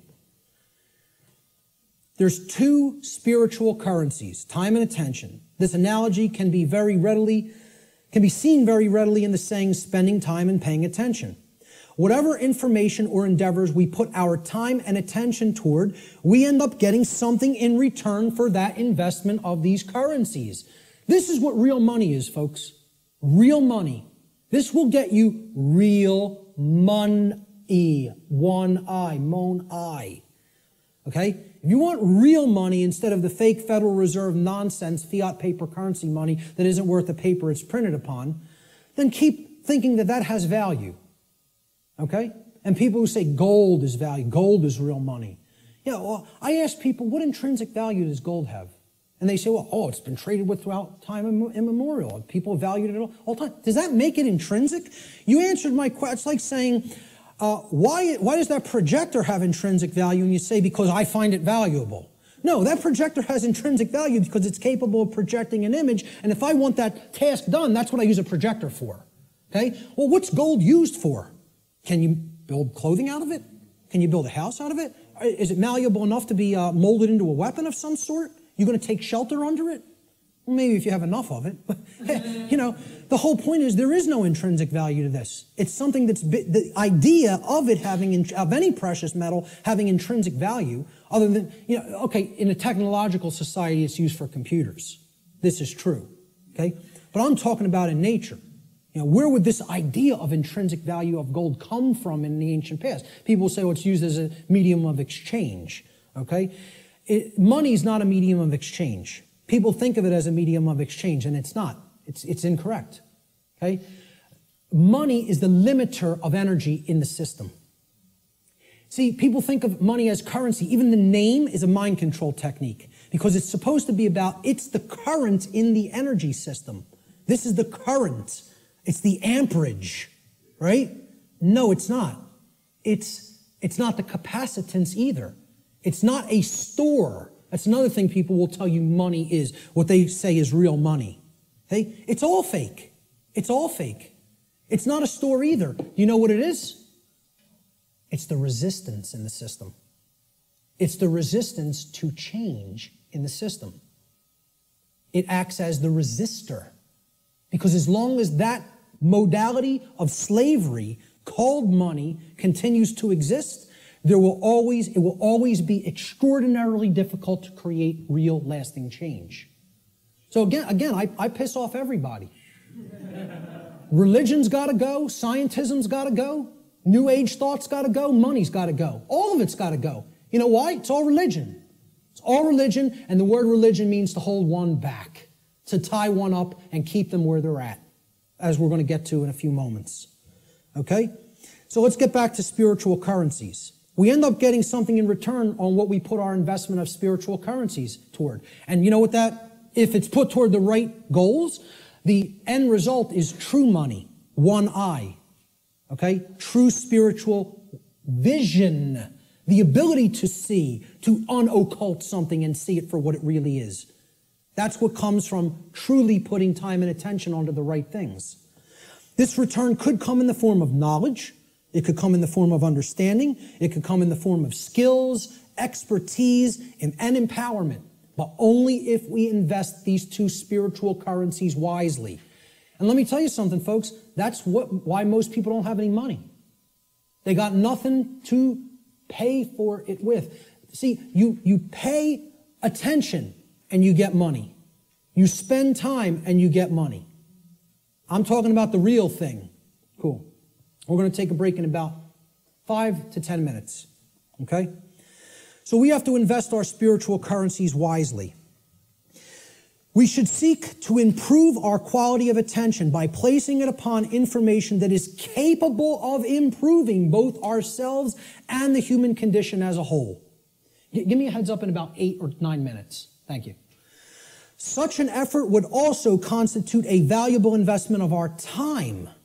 We should ask ourselves, what am I spending my time on? What am I spending my time doing? And what am I paying attention to?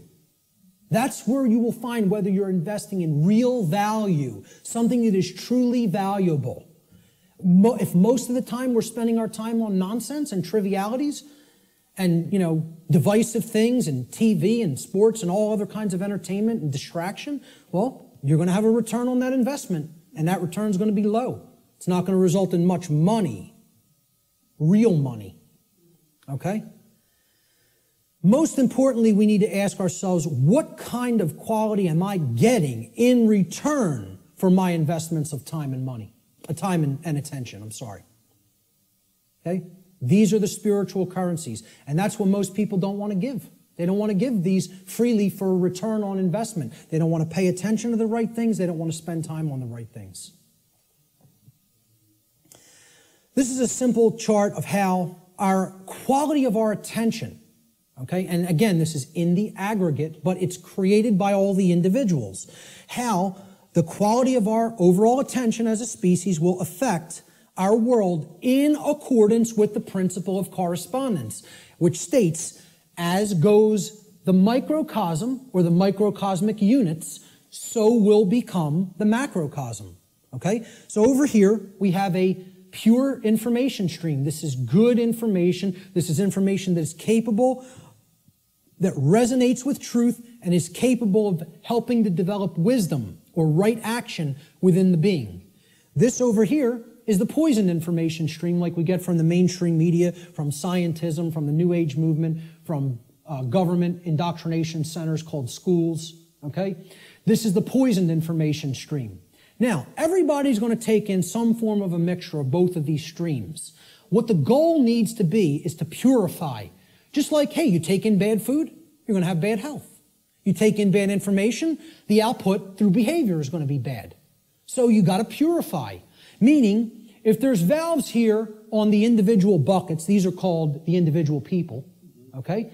And they're all coming together with the quality of their water, right? What they're holding within their consciousness.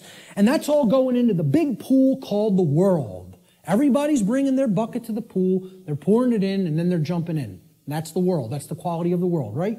The quality of this whole thing here is going to be based on how much poisoned, polluted information was in your bucket compared to how much pure information was in your bucket. Okay? So there's valves over here. We got to shut this one off, this brown muddy valve over here, and we got to open this one up. Okay?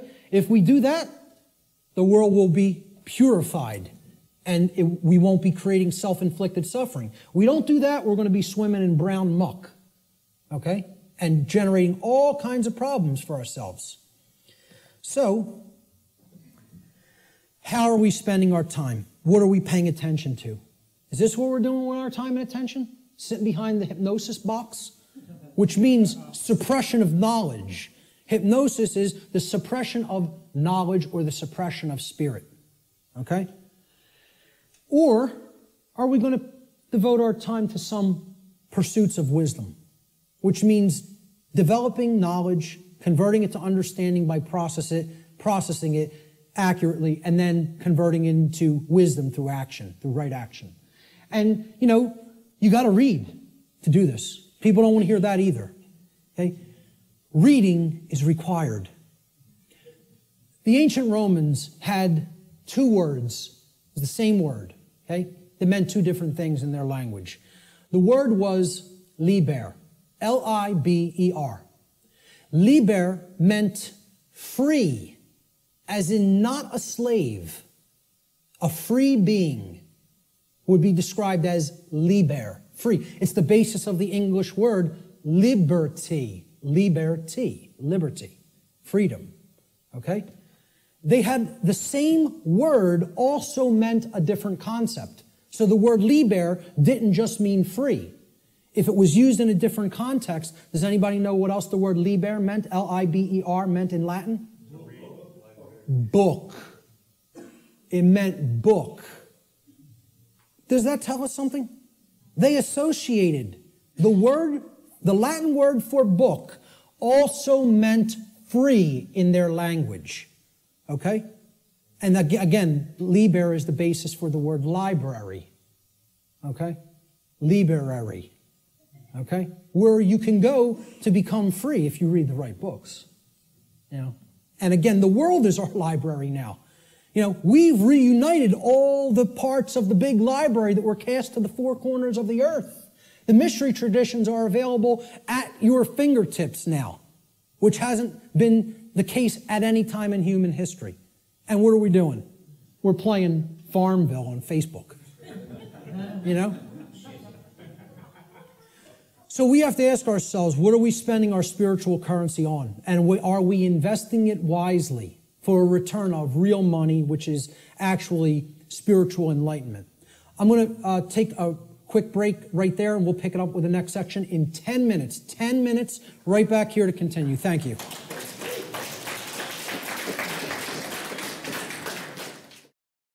So natural law has been called many different things in different traditions throughout the world at different times in history. Let's look at what some people have called it. It's been called the law of cause and effect, or the laws of cause and effect. And there's a scientific connotation to this concept of cause and effect too. Even scientists will say an effect invariably follows a cause. And they'll also say things like, for every action, there exists an equal and opposing reaction. So there's a consequence when an action is taken. In the more New Age circles, you've heard it referred to as the law or laws of attraction. Okay? I call this presentation the real law of attraction.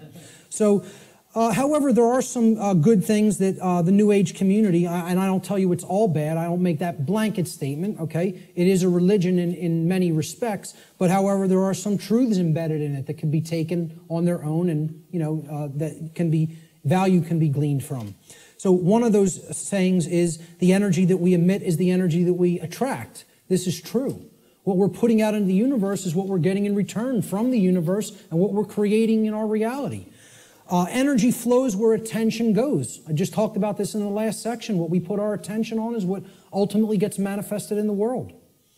As you think, feel, and act, so you shall be.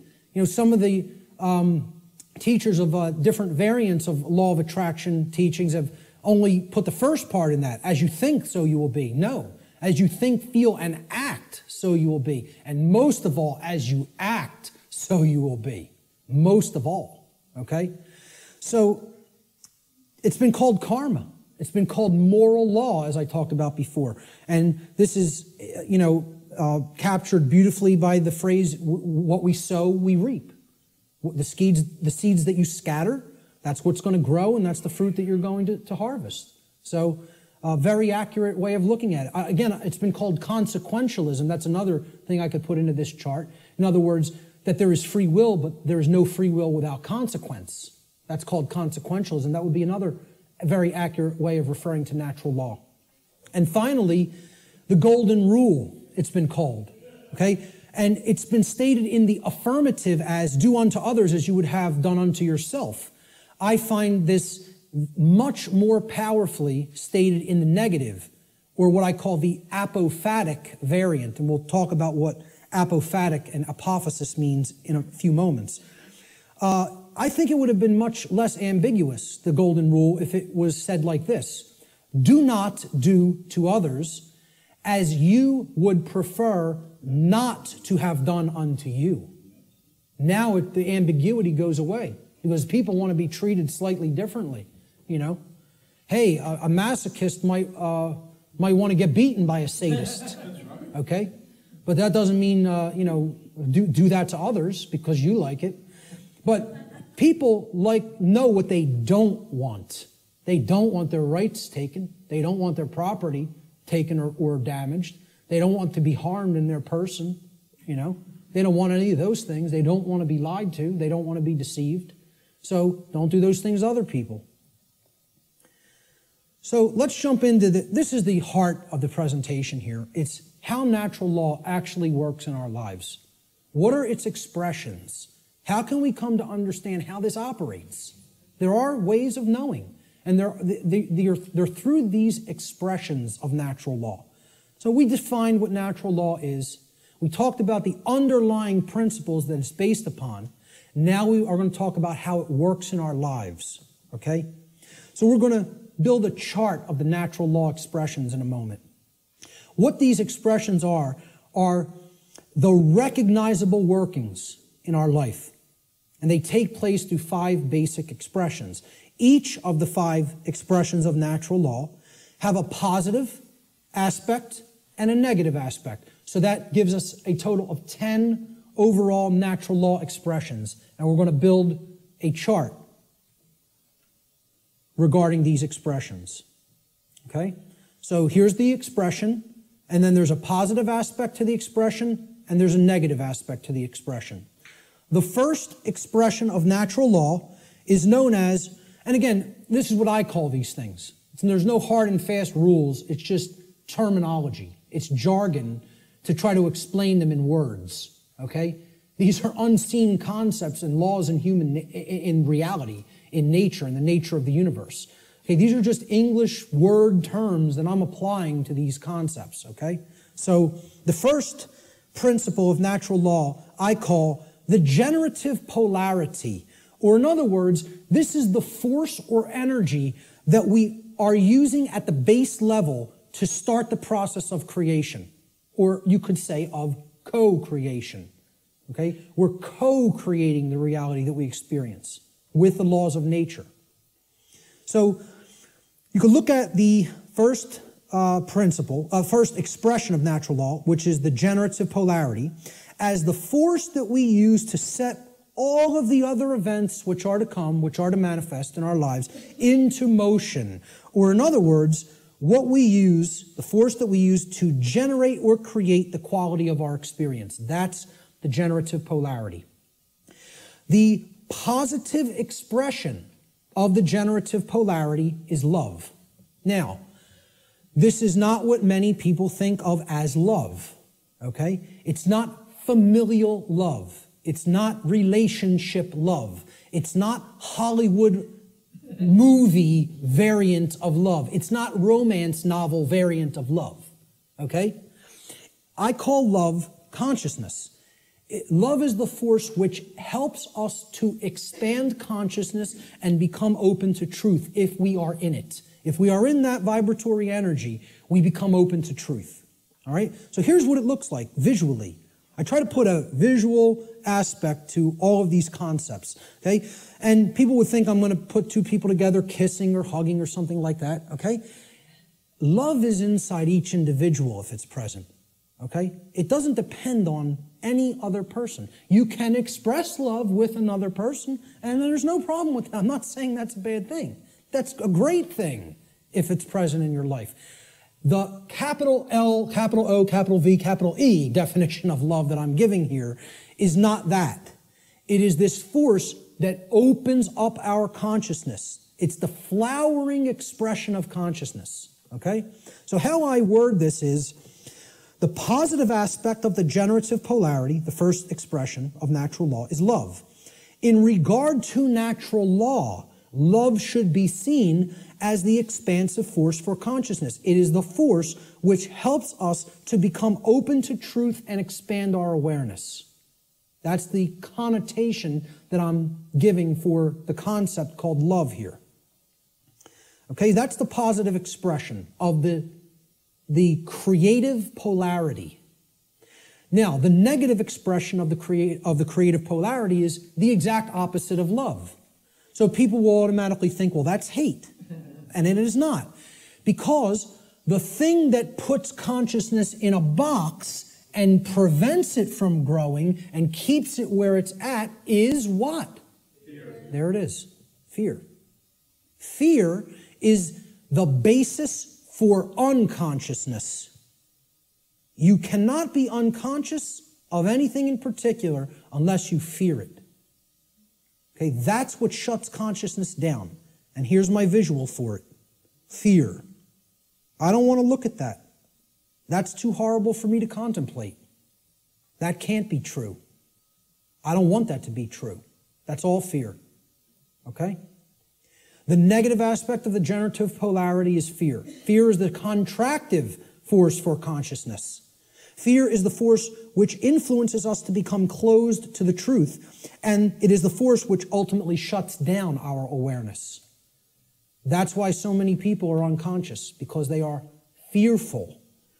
They are fearful of the responsibility that comes with knowledge, and most of all, they are fearful of having to act based upon knowledge, because that requires courage. The second natural law expression is the initiating expression, what I call the initiating expression, just my term for it. Okay? The initiating expression is the first stage of tangible and recognizable results which we produce in our lives after we have, quote unquote, set the ball rolling, okay? Set the dynamic in motion by choosing between the generative polarities of either love or fear. All right? So, we choose love and something starts to happen. We become open to truth, right? Well, love is the expansive force for consciousness that opens our minds to the truth and awareness.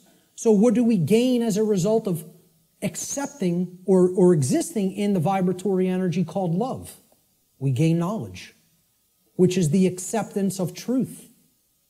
Since love opens us up to truth, knowledge is its reception. It is the receiving of truth. We come to know. Okay? So that's how it starts. I call this the initiating expression. Now, of course, there's a negative initiating expression if we are existing in the vibratory dynamic of fear. That would be the opposite of knowledge. What is it? Ignorance. Right. Okay, now, this is what I put forward as knowledge. This is my imagery for knowledge. Okay? That's a being who knows themselves. And as the mystery traditions of Greece put forward at the Delphic Oracle, know the self and you will know the universe. In other words, know the microcosm and you will know the macrocosm. Know thyself.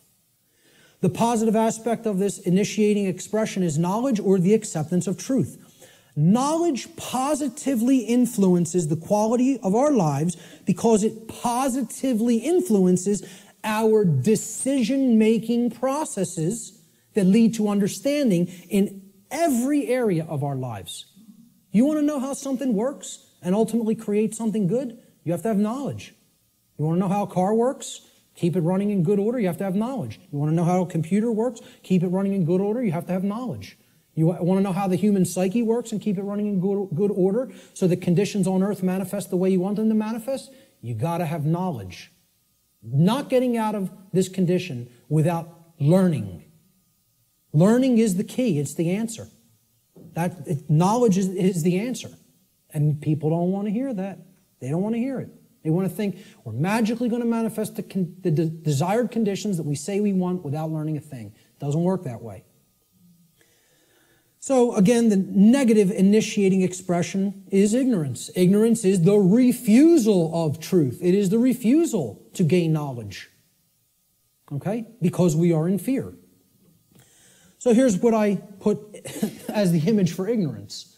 The population that is hypnotized, that wants to keep paying attention to nonsense and trivialities, feed themselves tons of GMO food that is crap for the physiology, Pay attention to distraction, entertainment, mainstream news and media, It's all there to just shut the consciousness down and keep people in a depressed psychological state and keep them in a state of psychological infancy. The negative aspect of the initiating expression of natural law is ignorance, or the refusal of truth. Ignorance negatively influences the quality of our lives because it negatively influences these decision-making processes that lead to understanding in every area of our lives. If you're ignorant about how anything works, you can't create the desired condition. It's just not possible. It's important to remember, again, that ignorance should be distinguished from nescience, which means not knowing because necessary information is not present or was unattainable. Ignorance, on the other hand, means not knowing even though necessary information is present because that information has been willfully refused or disregarded. And again, to keep us in ignorance, they don't need to hide the information anymore because it's not hidden anymore. It's out. And once again, it's available at your fingertips for free if you have the desire to take it in. But now, the manipulation mechanism that is used is dissuade people from looking at it. Provide endless entertainment, provide endless amusement, provide endless distraction, and say there's nothing to any of that stuff. That's just some old crazy religion that you don't need to understand. It's no different than any other religion, believing that natural law exists. Okay? That's what people will insist on telling you. So people will be dissuaded from ever looking into it, and they'll disregard it of their own choice. Thomas Jefferson said that if a nation expects to be ignorant and free in a state of civilization, it expects what never was and never will be. Freedom and ignorance are antitheses of each other that can never coexist simultaneously. That is an impossibility in natural law. I'm going to put up a couple other quotes on ignorance. Samuel Adams said, no people will tamely surrender their liberties, nor can any be easily subdued. When knowledge is diffused, that means it's everywhere present, and virtue is preserved, meaning morality. On the contrary, when people are universally ignorant and debauched in their manners, meaning purely selfish and only worried about themselves, they will sink under their own weight without the aid of foreign invaders, meaning the society will turn inward on itself and collapse and destroy itself just based on the fact alone that the population is ignorant and they are ensconced in moral relativism and other forms of debauchery and just self-pleasure as their highest virtue, their highest desire.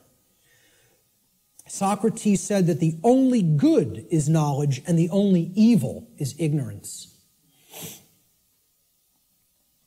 And this is a quote I'd like to be remembered for. Willful ignorance in the presence of knowledge is the measure of a bad person. And people will say that's extremely harsh. That's true. That doesn't make the statement untrue. The statement is true as well. It is a harsh statement. See, people in my family will ask me, why don't you have anything to do with me anymore? I've deliberately cut off many members of my own family. Okay? Because many members of my own family say, I know what's going on and I don't care. I don't intend to do a damn thing about it. I'm worried about me, myself, and mine, and I don't care what's happening in the world. Well, you know what that's called, folks? That's called a bad person. Let's not mince words. Let's not euphemize. Let's call it what it is. That's called a bad person. And I don't want anything to do with bad people in my personal life. I don't hang out with bad people. I try to surround myself with good people who care. Because they're co-creating wisely. Okay? I tell family members who I've cut off association with, because you do not care is what makes you a bad person. I don't want anything to do with you until you start caring about what's going on in the world. Then we could talk again. And I'll welcome you back with open arms and forgive you. But not until. You want to stay in that level of consciousness? I want nothing to do with you. I don't want to be around people like that. They're bad influences, and they do bring other people down. So I'll still put out the information. It's there any time for free that they want to go and engage it. And I tell them all, anytime you want to ask me and come over and engage directly with me, I'll make the time for you. But until you want to do that, until you develop that desire, I don't want to be in your presence. Okay?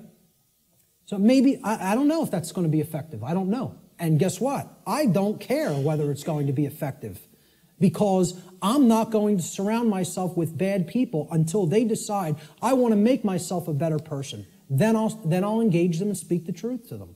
But until then, I'll put this out there for all for free, and they can engage it any time they want. But in my personal life, I can't make time for that. I don't have energy for that. I barely have energy for this. An anonymous quote, I believe this was from some internet forum. I don't know what the gentleman's name was, but it was a great quote. Ignorance is the root cause of all evil. And since only knowledge eradicates ignorance, it is our duty and moral obligation, there's that term, to educate ourselves as well as the masses around us. That's a moral obligation if you're in a position of knowledge. And once again, that's why I do what I do. I don't do it because I like people. Believe me, Barb will tell you how much I like people. I don't do it to make friends. I don't do it to make money. I do it because it's a moral obligation and for no other reason. I don't serve people. I serve truth. Truth is the force which I serve.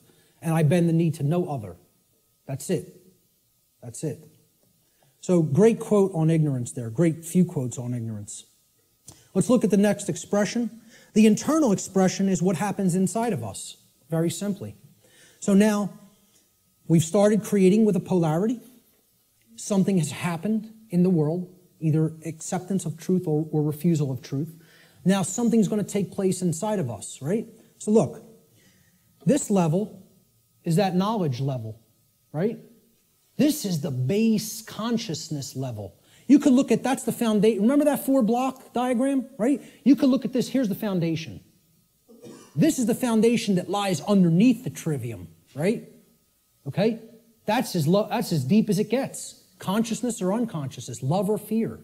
That's what everything is a choice about, between, right? Now, here's that first block. Knowledge or lack thereof. Knowledge or ignorance, right? And you can see these polarities are like that concept of, the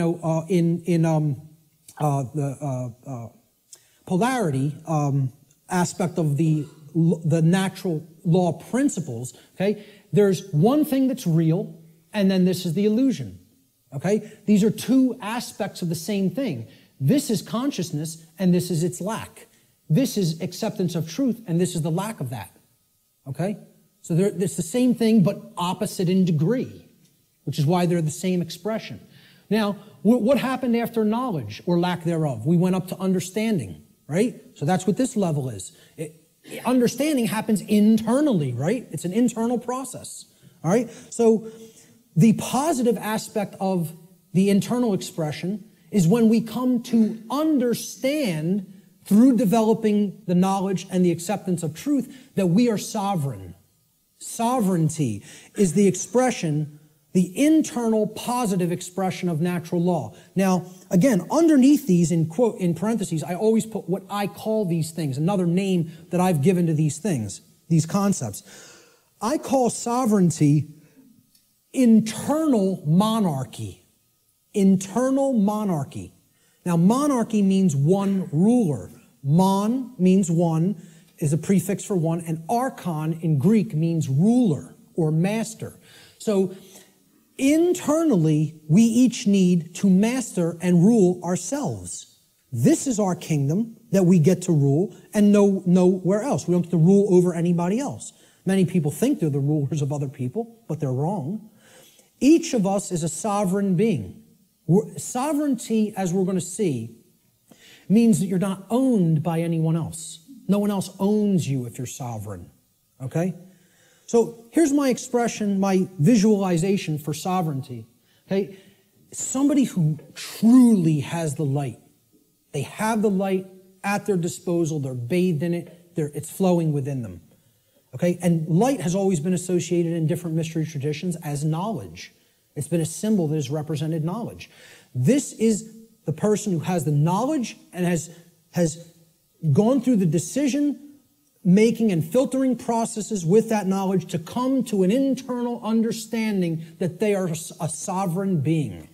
And I have news for everybody. Whether you know it or not, whether you are familiar with the term or not, every person here is a sovereign. And you can never not be.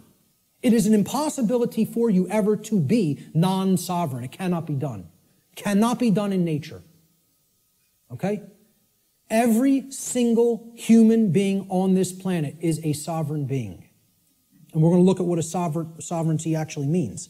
The positive aspect of the internal expression is sovereignty, or what I call internal monarchy, meaning one ruler within. Internal monarchy, one ruler within.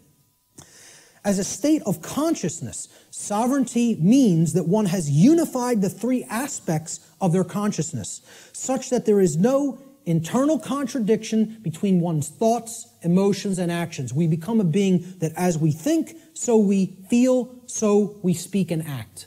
And there's no contradiction between those. We're not torn apart from within in this state of internal opposition amongst our own consciousness. Okay? Moreover, let's break the word sovereign down. That's where we're going to come to the real meaning of the term.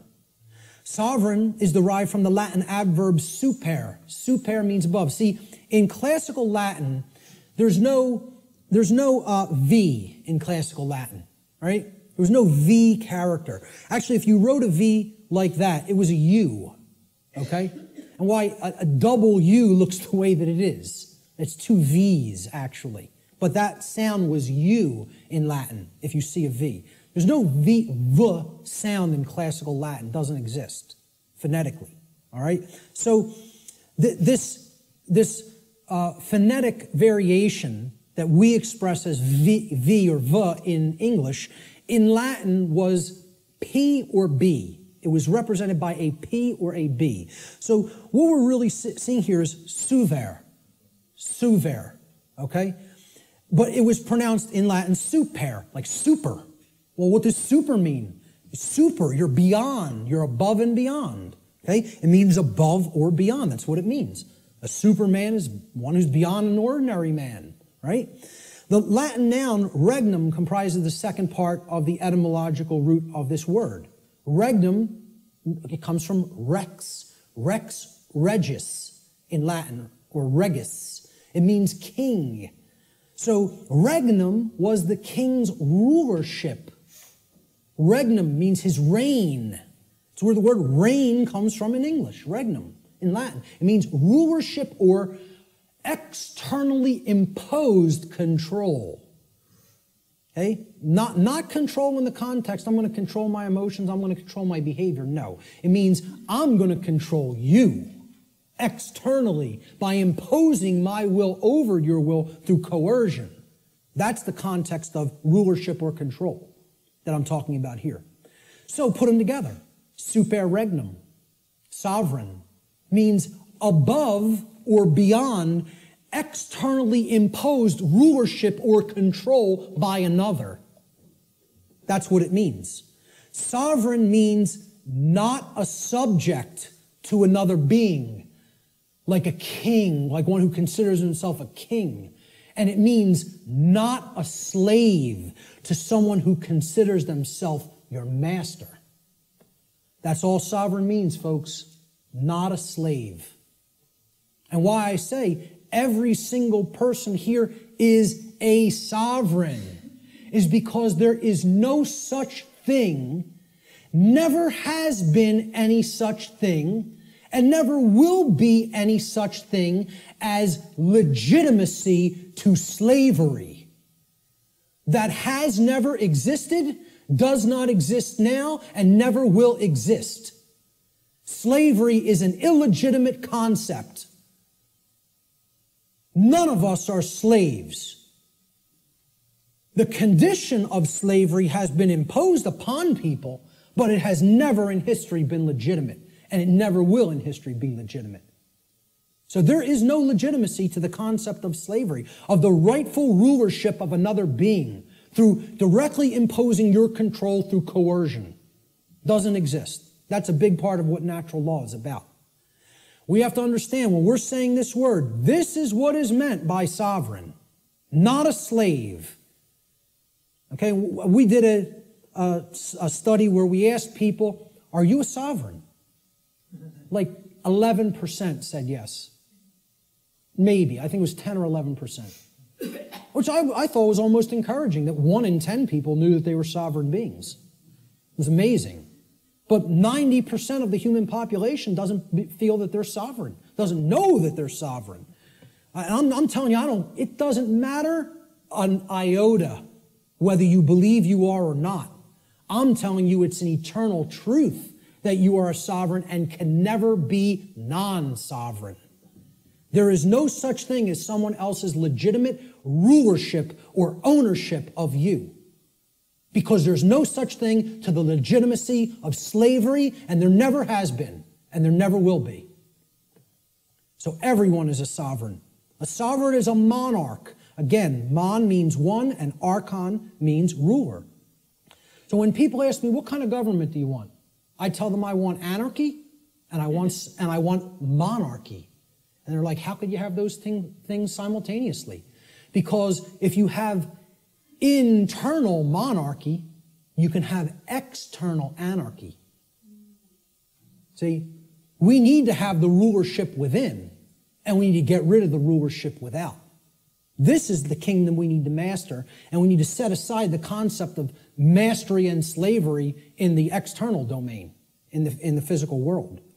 Sovereignty, sovereign is a monarch, which means a single ruler who rules only the kingdom of self. Sovereignty is a state in which one controls one's own thoughts, emotions, and actions, and by bringing them into unity or non-contradiction or non-duality, attains mastery over one's own consciousness.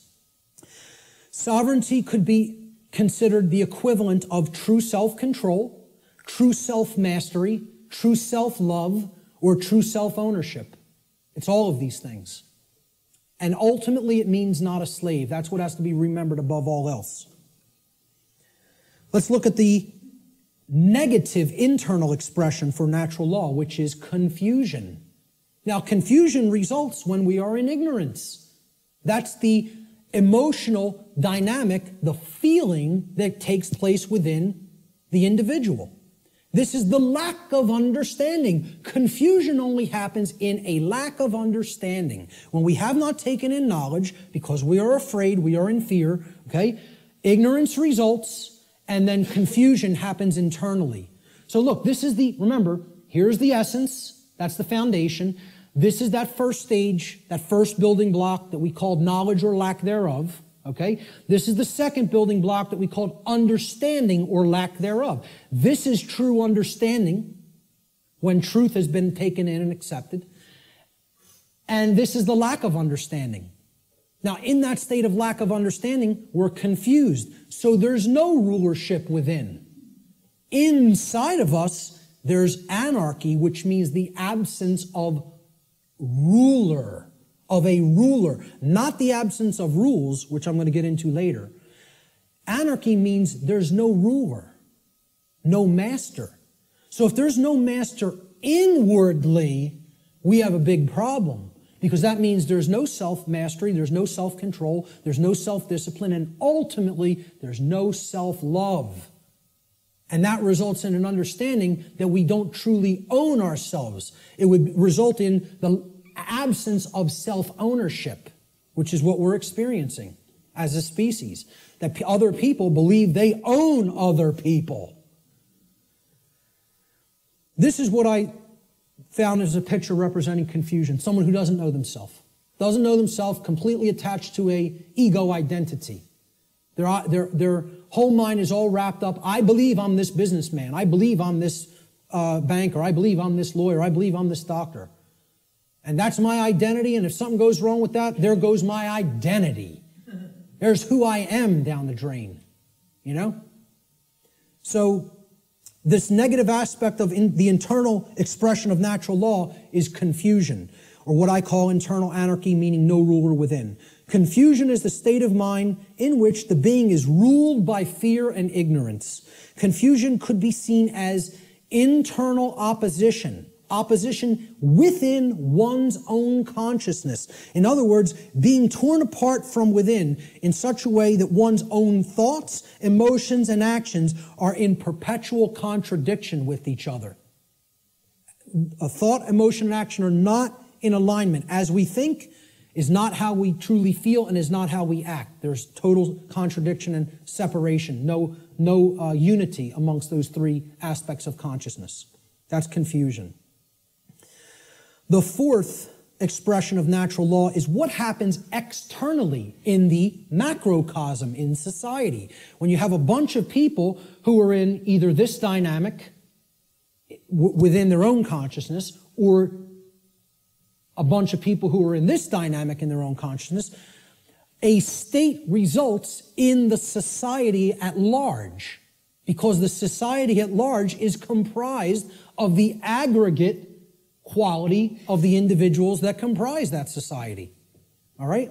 So if there's love present and knowledge has been taken in and it's been understood and we understand that we're sovereign and we're expressing self-ownership and self-mastery, what state manifests in society? Freedom. There it is. Freedom can only manifest when those preceding conditions are in place.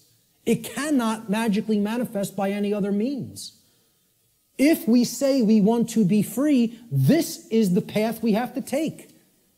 Consciousness, acceptance of truth, and an understanding of our own sovereignty through self-mastery. It can't happen any other way. It's not possible. Okay? So, this is what the picture I chose for freedom. This is actually from the cover of probably one of the greatest books I think that's ever been penned by human hands. And I've read a whole lot of books in my life. And for me to say that, it's a high compliment. Okay? I think I'm a pretty good judge of books that can impart some wisdom to people. And I'm telling you, you need to read the book, The End of All Evil by Jeremy Locke, if you haven't already read it. This is one of the cover image from that book.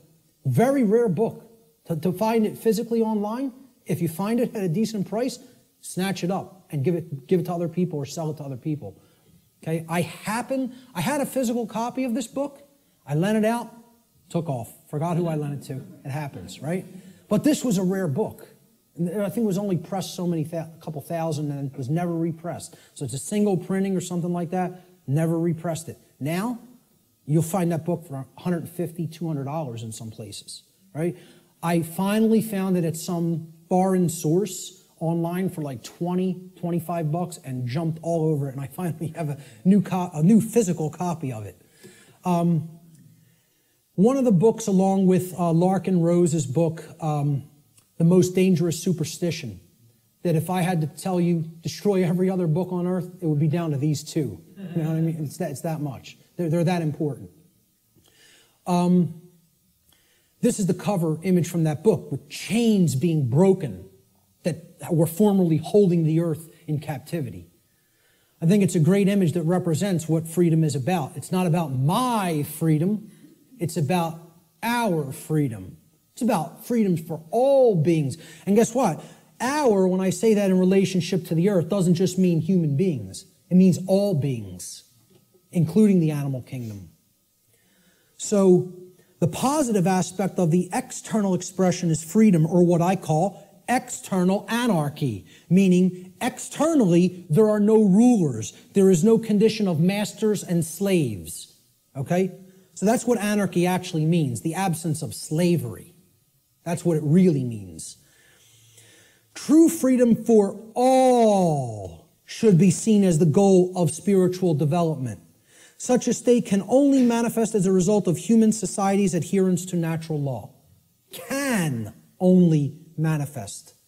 Not just will manifest. The only way it is possible for it to manifest is if we understand and adhere to natural law.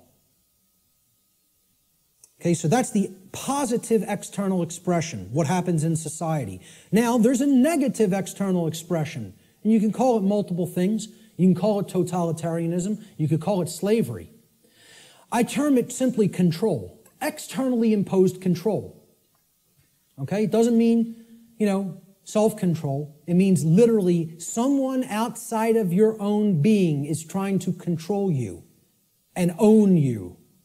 So yeah, a good way of looking at it would be slavery as well, because control leads to slavery. Control is what I call external monarchy, meaning there's a ruler from without that believes they do own you and wants to continue to own you as their subject or slave. And this manifests in things like the oncoming police state, which I wouldn't even say is oncoming, I would say it's here. Say we're already living in it. It's not something that's going to happen in the future. It's something that's happening in the present. People talk about it as something they're trying to avoid from happening. What makes people think it's not already happening? The negative aspect of the external expression of natural law is control, what I call external monarchy, one external ruler, the concentration of illusory power, in the hands of institutions like government. Control is the pathway to all forms of evil and destruction. It results when a society lives in direct opposition to natural law.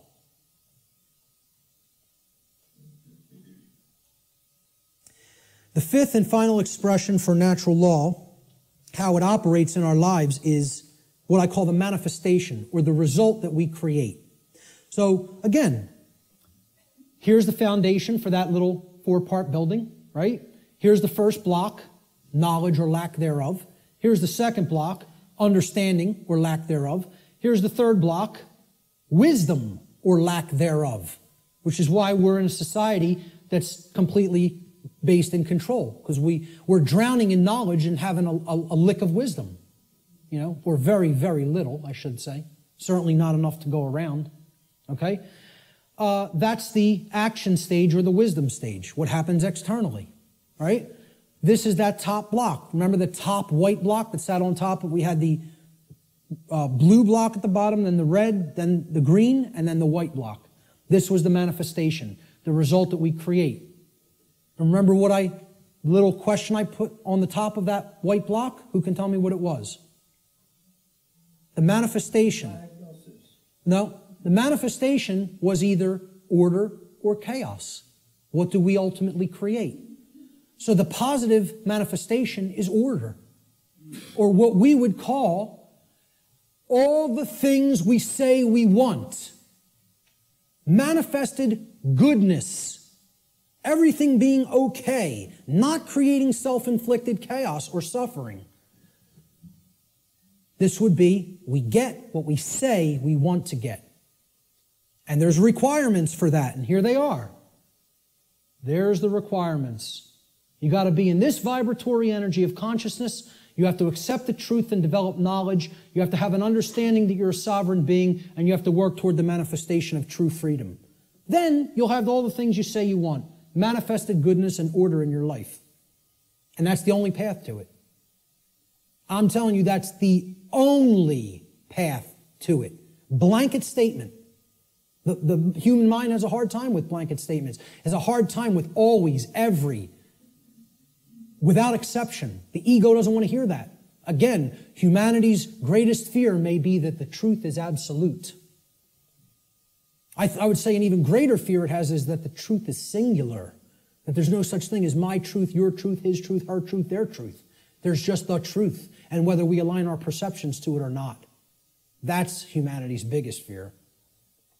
So this is what I viewed order as being like. Okay, we have beings that are actually full of the light, and they're working toward a world that is based in freedom, cooperation, knowledge, sovereignty, no control. Okay? It's what I call in some of my former presentations cooperative spiritual anarchy, which is the natural condition of humanity. The natural, meaning spiritual, natural condition of the human species that has been blocked from manifesting through mind control, indoctrination, fear-based, trauma-based methods. So that's what I call order, the positive manifestation, manifested goodness. It represents everything we say we want, and it only results when there is balance or justice.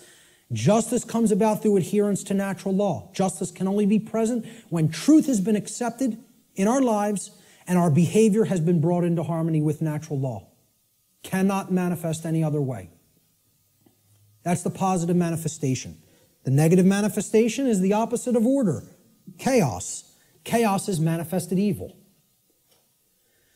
I just put this as, complete disregard for other people, breakdown, me first. Knock everybody else down, get what I want. Don't worry about anybody else being hurt. Don't worry about anybody else's freedom. Don't worry about whether anybody else's rights are being tread all over. Doesn't matter.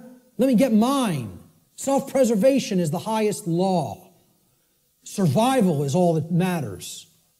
Even if I have to step on somebody else to get it, to make that happen. Yeah, it's an animal. That's exactly right, sir. That's exactly correct. That's not a human being. That's an animal. That's how animals in the animal kingdom behave. And again, natural law doesn't work the same way for animals as it does for human beings because they do not have the same capacity for consciousness that a human being has. So let's not start saying that's the natural order. No, it is not. It is the exact antithesis of the natural order. The natural order is just that. Order.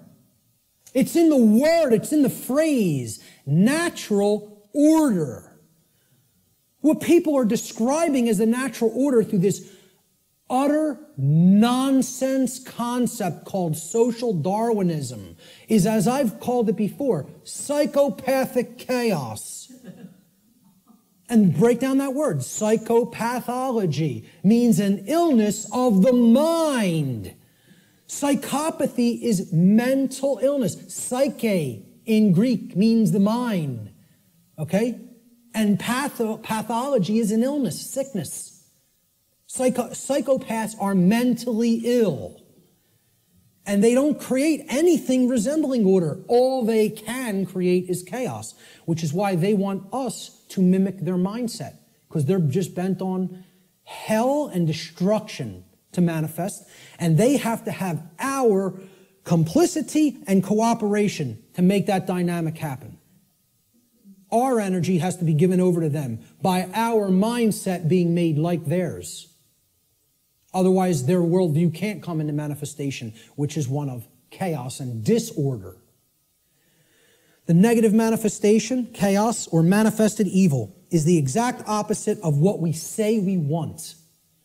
Chaos results when there is imbalance and injustice, which results whenever there is ignorance of truth and behavior which is in direct opposition to natural law.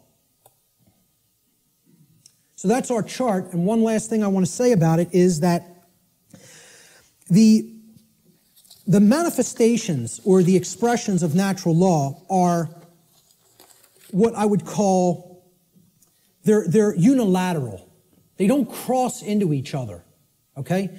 There's no such thing as, well, I've accepted the truth and I've developed knowledge, so now I'm in a state of confusion. It doesn't work like that. Okay? You can't go from ignorance to sovereignty, to the understanding that you're sovereign. You cannot cross the area of these charts. Once you're here, you can only go here. In order to get here, you got to come from here. In order to get here, you got to come from here, here, here, and here. You don't get there from any of these. You don't get here from anything in this column. You don't get here from anything in this column. Okay? Please keep this in mind. These expressions are unilateral. Okay? You can't skip. No, they cannot be skipped either. Good question.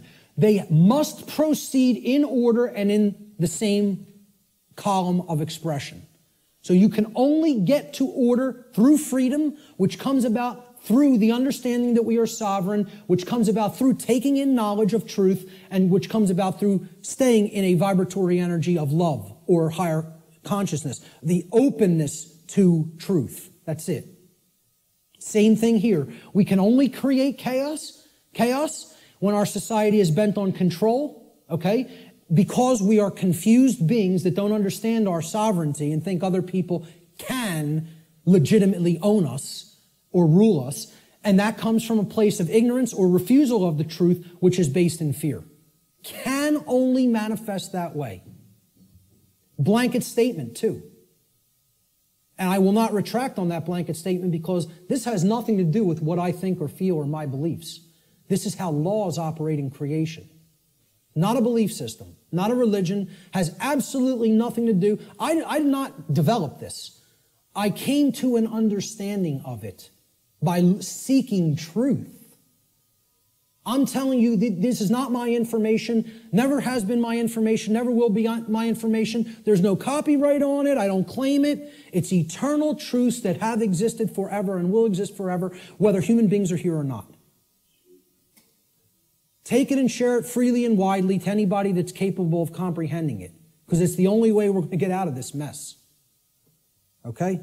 Those are the expressions of natural law. Now, when I say living in harmony with natural law or living in opposition to natural law, what do I really mean? Well, what this has to do with is knowledge. And we're going to keep going back to this trend. This thread is not going away. Okay?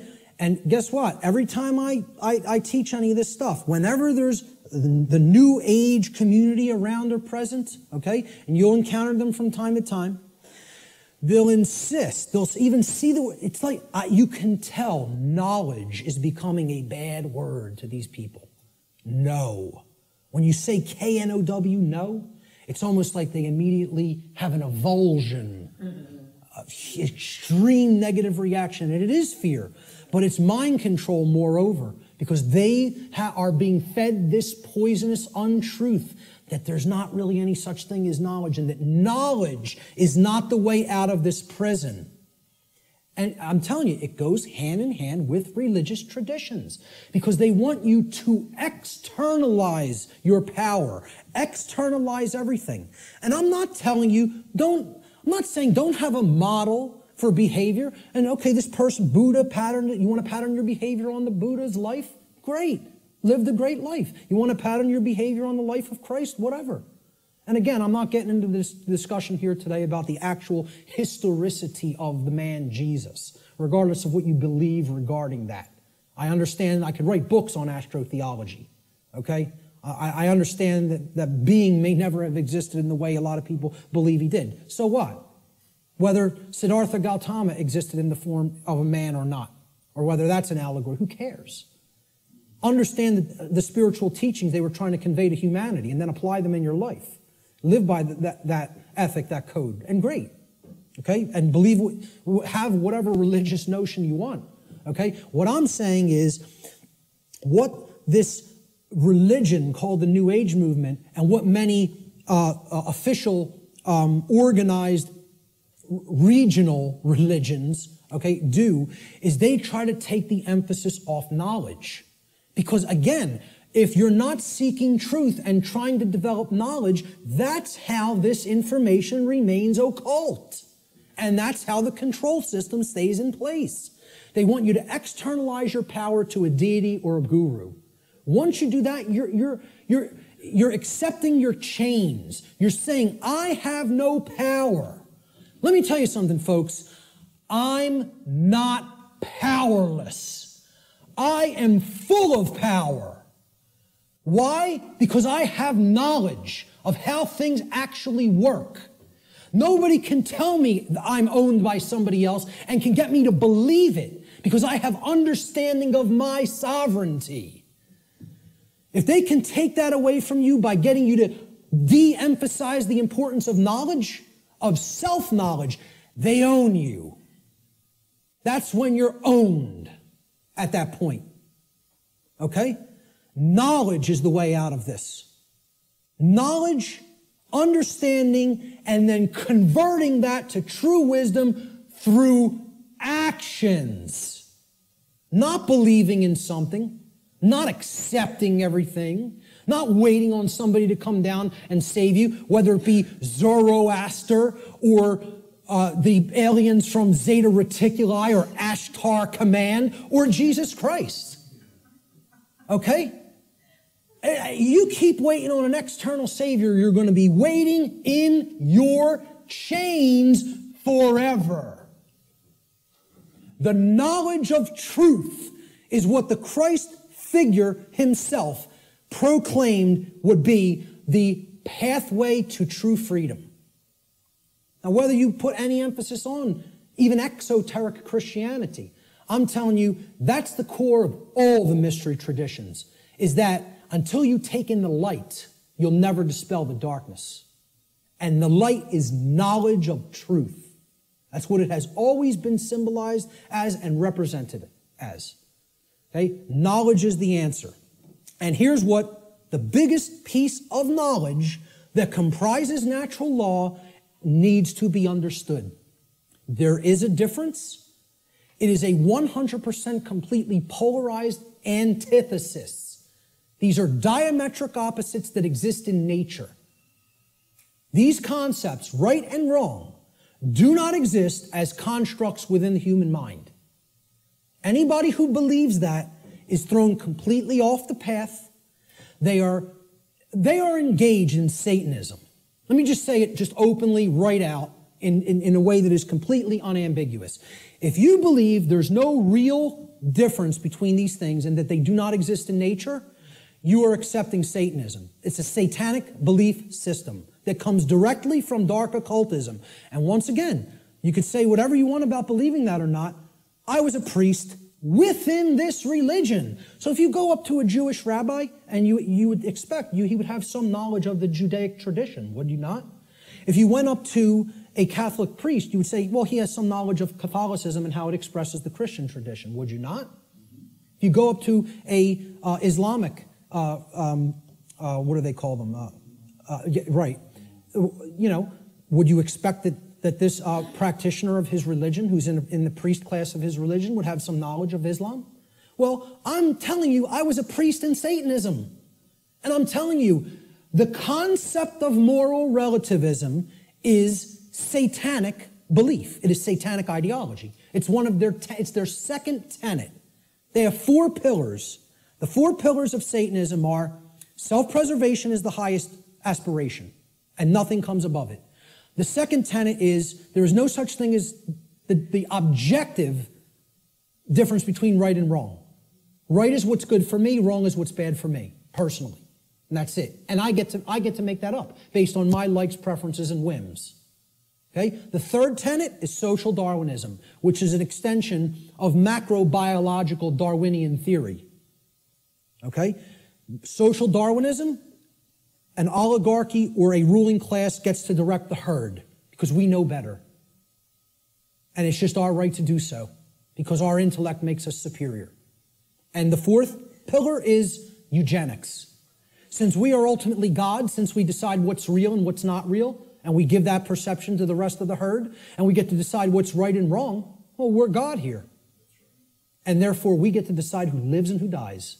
That's the 4 pillars of Satanism. And you know how many people believe that nonsense? A whole lot. Way more than people in the priest class of this religion, because they are propagating these tenets everywhere in human society. So many people are Satanists and do not even know that they are Satanists. It is a secret, infectious ideology. And I'll tell you a personal anecdote real quick. And I'll tell you who it is now, because I don't care anymore. My own grandmother. All right? Let's make it personal. All right? Okay? And I hope she sees it. My own grandmother, I believe was in her late 70s or maybe early 80s at the time. Okay? I think she's in her mid-80s now. And I don't speak to her anymore. I took a printed sheet of paper that I printed out of my printer, printed it out of a laser printer, and I put a little piece of white tape. I taped a piece of white paper over the heading, the title of the document. And I asked her to read this. It had 4 paragraphs, right? And the paragraphs described each of the tenets of Satanism, very briefly. Self-preservation is the highest law, etc., etc. Moral relativism is what we believe in. Social Darwinism is what we believe in. And we believe in eugenics. Okay? She said to me, well, I pretty much agree with everything that's written there. And I said, you do? And she said, yeah, that's how I think. I don't see anything really wrong with it or bad with it. I said, okay. I said, peel that little strip of paper off that I've taped to the top. I want you to see what the document's called. And on top, it said, the tenets of modern Satanism. And you know what her response was? Well, then I guess that makes me a Satanist, doesn't it? Not horrified. Not, oh my God, what is my belief system? What do I believe in? No. Well, guess that makes me a Satanist, doesn't it? As if it was just no big thing. And you know what? You know how many people are in that mindset? Hundreds of millions, if not billions, and don't even understand what it is. Because they think Satanism is something that it is not. They don't understand what the ideology of Satanism is. They think you have to be associated with the trappings of Satanism, okay? That you have to dress as if there's such a thing as dressing like a Satanist. Or you have to have certain things on your walls in your house or in your garage if you're a Satanist. Well, let me tell you something. Satanists are the owners of banks. They own hospitals. They own schools. Okay? Yeah. Certainly that university right across the road. And many people ascribe to this religion in their thoughts, emotions, and actions, and do not even understand it because they don't even understand what that belief system is about. They don't understand what that ideology is. They don't know its tenets. So, again, going back to this, if you don't know that there is an objective, meaning in nature difference, okay, between right and wrong, that is a satanic belief system. Morality, it's not right versus left. It's about right versus wrong. This whole left-right paradigm That people are, oh, you fall in with the left, with the Democrats, or the right, the Republicans.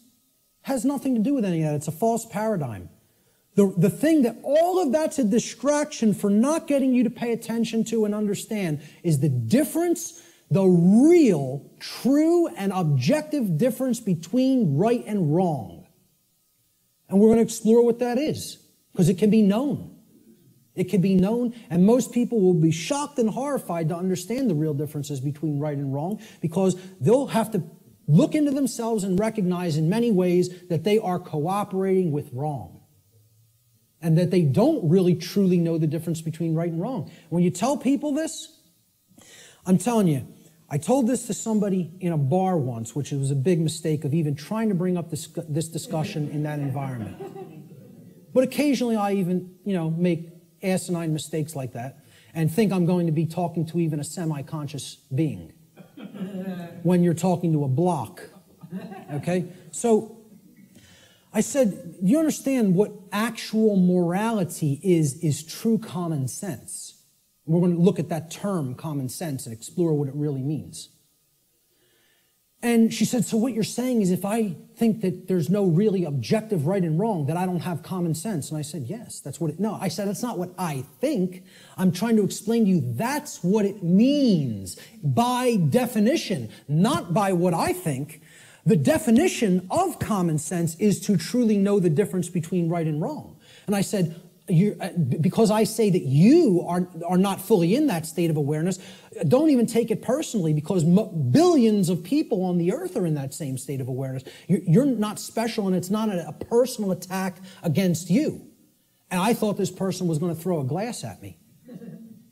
Literally got so enraged because she's associating the concept of common sense with that you are functional and can adequately perform the daily activities of living. And that's not what I'm talking about as common sense, okay? Having common sense about, I can prepare my meals and eat for myself and wash my own clothes and, go to work. That's not what I'm talking about as common sense. That's your everyman's definition or connotation of common sense. We're going to talk about what common sense really is.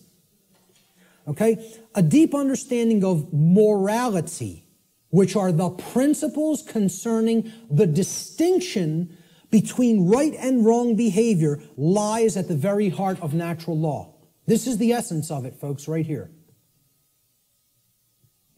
And here's the difference between right and wrong in a nutshell, about as simply as I am capable of describing it. All right? Now, we use the words correct or right to mean correct and moral. When you say, okay, what's 5 plus 5? It's 10. You're right. Meaning you are correct. That is true. That is the correct answer. That is right. Okay? And then we say, was stealing that money from Jim, was that right? To mean, was it a moral behavior? So now, why would we use the same word, again, like the ancient Romans used the same word, book and free? Okay, those two different concepts were represented by the same word, liber, right? And there's a reason, because reading will put you on the path to true freedom if you read the right books. Okay? Why would in the English language, we have other words to mean the same concepts, but the word right means two things simultaneously. It means both correct and it means moral. There's a reason, because they mean the same thing. Correct is moral. Correct meaning that it is in alignment with that which is true, means literally by definition, if it is true, then it is moral. The more you are following something that is false, that is not based in truth, the more you are going down the path of immorality, of wrongdoing. So we have to come to know what is true regarding right and wrong if we are going to be able to correctly, with wisdom, choose between these two modalities of behavior. So, right, again, it means both correct which is based in truth, and moral, which means that the action, if taken, if acted upon, is in harmony with natural law. Actions based in it do not result in harm to other sentient beings. That's the definition of right. Now look at how simple that definition is. And think about it for a moment. We're talking about what is a right. Meaning, what do you have a right to do? And what you have a right to do is no different than what I have a right to do. What I'm telling you here is every single human being on this planet has the exact same rights. Not one person has one more right than another being. Not one person has one less right than another being. To think that anybody has more or less rights anywhere on the earth at any time in history is a fallacy. It is a lie. It is a deception. It is wrong. It is not correct. It is not based in truth. Rights are universal and the exact same for every human being. Blanket statement, absolute truth. Let the ego chew on it and deal with it. Okay? And again, the ego will have a hard time with this in many cases, with many people. They'll hear that and they'll want to throw a glass at me. So, look at the definition again. A right. So, when you make a definition, right, this is a noun. Right? Noun's a person, place, or thing in the English language. We're talking about a noun here. You look up the word right, it's a noun, meaning a right. A right that we have to enact, to take, is an action. You have to start a definition with the same type of word. You're defining a noun, you got to give it a noun to start the definition. A right is an action. Most people will never even be able to tell you that. Just say, can you define what a right is to me? They will not give you this noun. A right is an action. So is a wrong an action. A right is an action that if you take it, it does not cause harm to other sentient beings. That's the simple and easiest definition that anybody can give for what a right is. And I guarantee you, you go and engage as many people as you want on the street. I have not asked this question and had anybody ever raise their hand or even contact me later and say, you go up to somebody on the street and ask them if they can define what a right is. Nobody can give you the correct definition for what a right is. Now, if you don't know what the definition of a right is, you certainly don't know whether you're choosing accurately between a right and a wrong, between right and wrong behavior. You can't. It's not possible. So many people believe that they're allowed and they can do actions with no consequence that actually aren't in alignment with natural law because the taking of those actions do result in harm. And they don't really even understand that. So let's look at what a wrong is. And we're going to deeply look into what a wrong is. We're going to focus on what wrongs are. Because in reality, to even start this, right, what have we based this definition on? Actions based in it do not result in harm, right? That's the negative of another definition. Well, it's the negative of this definition. So you can only actually define a right by knowing what a wrong is. A right technically cannot be defined outside of the negative. A right can only be defined apophatically, meaning understanding what a wrong is and then stating that it is anything that falls outside of the parameters of wrongdoing. Okay, and we're going to get to what those parameters are. All right? So, I'm sorry, I want to focus on wrong for a moment. Okay? Wrong, again, we say this, what's 5 plus 5? 9. Wrong, it's not true. Incorrect. Incorrect answer. It's not based in truth. We use the term wrong to mean both incorrect and immoral. Well, that was wrong what you did to that person by hitting him for no reason. You didn't have the right to do that. Immoral means in opposition to natural law. Because actions that are based in it result in harm to other sentient beings. That's the simple definition of a wrong. Now we can go deeper into the definition of what a wrong is and look at different types of wrongs, which is what I'm going to do in a moment. So this is the concept that is referred to as apophatic inquiry. Very, very critical to understand concept. And you have to apply this concept. What this essentially is it's a filtration process. This is the process of the middle process in the trivium. Okay? It's weeding through the inconsistencies and saying, well, is this inconsistent? Is this inconsistent? Is that not true? And you're setting those behaviors aside and you're saying, here's the behaviors that are wrong. Don't engage in those behaviors. It's negative. It's a negative process. It's a destructive process. You're taking away from the body of everything that can be done, and you're saying, I'm pulling all of these out through a weeding down process and saying, these are all inconsistent with truth. It's called apophasis, apophatic inquiry. And that is to be delineated from what's known as cataphatic inquiry. Cataphatic inquiry means you're reasoning in the affirmative, and you're not trying to weed down through a process of elimination to get to the truth. Okay, so cataphasis or cataphatic inquiry would be equivalent to inductive reasoning, whereas apophatic inquiry or apophasis would be akin to deductive reasoning. All right? Rights are most easily understood when they are considered through apophatic inquiry, or what is known as the process of apophasis. This process helps us to understand what a right actually is by understanding which actions are not rights because they cause harm to others. They're the cause of harm. Here's what apophasis is. It's been called apophatic inquiry. Okay? Really look this up. Understand what apophasis is because it's part of the trivium process. All right? It comes from the Greek noun apophasis, written there in Greek script, which comes from the Greek verb apophanai.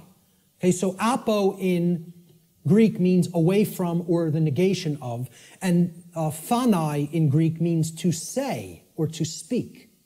So when we put them together, it means to say no or not to say, or to say what something is not, in other words. That's what apophasis is. You're saying this is not this. It's the opposite of that. Okay? So it is a method of logical reasoning or deductive reasoning that is employed when you are given a limited set of possibilities in order to arrive at knowledge by way of the exclusion of known negatives. You're setting the logical inconsistencies to the side and saying, this is not what this thing is. That's called apophasis. Okay? You are describing what something is by explaining what it is not. This is called affirmation through negation, is another term that this truth discovery process is known as. Okay? So, what we're going to do is apophasis. We're going to do apophatic inquiry regarding right and wrong. So, what is not a right? What are ways that people can cause harm to other people or animals? Ways that we can cause harm to other sentient beings. One of the first thing, so what we're doing here is we're going to list the boundary conditions for natural law here, for breaking natural law. If we take these actions, we are breaking natural law because the action is a cause which results in the effect of harm to another being. All right? So these are what are simply, I call them the natural law transgressions, which means sins or wrongdoings. They're simply harmful actions that a person is capable of taking to another being, against another being. That's all. So, of course, many people will get the first one. What's one of the main horrible, wrong things that somebody can do to another person? Kill them. Murder them. Take their life. Okay? Murder. And I would distinguish murder from killing as well. Because occasionally, to defend oneself, killing may be necessary. But murder is always immoral and wrong. Okay? See, the fifth commandment in Hebrew, do you know what it says in Hebrew? It does not say thou shalt not kill. The term for murder in Hebrew is tirzach. The fifth commandment in Hebrew is lo tirzach, which means do not murder. Murder as a verb in Hebrew is a completely different word and a totally different connotation than the verb to kill. Because what they're saying is, don't take life without any right to take it. Meaning that you initiated the violence. And that's what murder is. It's the initiation of the taking of somebody else's life when you had absolutely no right to take that life. Now, if someone is coming after you, your rights, there may be times when you do have to take defensive action and forceful action, up to and including deadly force. We're going to talk about that later. But murder is the first natural law transgression. And if you want to go down to a subsection of this transgression, you could list it as a totally separate wrongdoing. I'm keeping it in the same basic category. Assault, meaning you're directly physically accosting without right the well-being, the bodily well-being of another being, is also, it's like, it would be, you could consider it attempted murder. Because assault is something that you do without right. If someone assaults somebody, they have no right to commit assault. Never exists. The right to commit assault does not exist. The right to commit murder does not exist in any circumstance, ever. Blanket statement. The right to defend oneself through physical force exists, and possibly in certain circumstances, the right to kill exists. But murder and assault can never be rights, because they always are done by being initiated without the right to do so. It is the initiation of violence. All right? Rape is the second natural law transgression. Okay? You're coercing the free will of another person and making them sexually associate with whom they wish not to. That's rape. And it's always wrong. Blanket statement. All right? The third natural law transgression is theft. It is the taking of property that does not belong to you. Someone else, got that property through lawful means without hurting somebody else. That's their property for as long as they are using it and being responsible for it. And you don't have a right to just take what doesn't belong to you. Nobody has a right to take my projector or my remote control or my computer any more than I would have the right to take Richard's cameras. Okay? It would be theft of somebody else's property. It's not mine. And this is the problem. We don't understand property. As we're going to get to, all rights are property rights. We'll get to that in a moment. That's the third natural law transgression. The fourth is trespass. And that means going into somebody else's lair that they are using, that they own lawfully and that they're responsible for, without their permission or consent, and you're just invading their privacy and their space, and you're taking their security away from them in that process. And we do have a right to set aside a place for ourselves for our own lair. Okay? And to violate that is to trespass against somebody else in their own property. The fifth and last natural law transgression is coercion. This is forcing somebody through the threat of violence to have their will comply with your will, whether they don't wish that to be the case or not. Making somebody do something that is against their will. Coercing them. And that's also not a right. Now, that's a small list. Very small list, right? We could add one more. We could add lying. Lying is also a wrongdoing. And I would consider that a theft of truth or a withholding of truth that somebody needs to understand to make accurate and informed decisions, lying to them. Okay? But essentially, these five are the overarching natural law transgressions. I challenge anybody to come up with a wrongdoing that doesn't fit into one of these categories. So far, I've never had one person able to do it. Any wrongdoing, any action that you could think of that doesn't fall into one of these wrongdoings.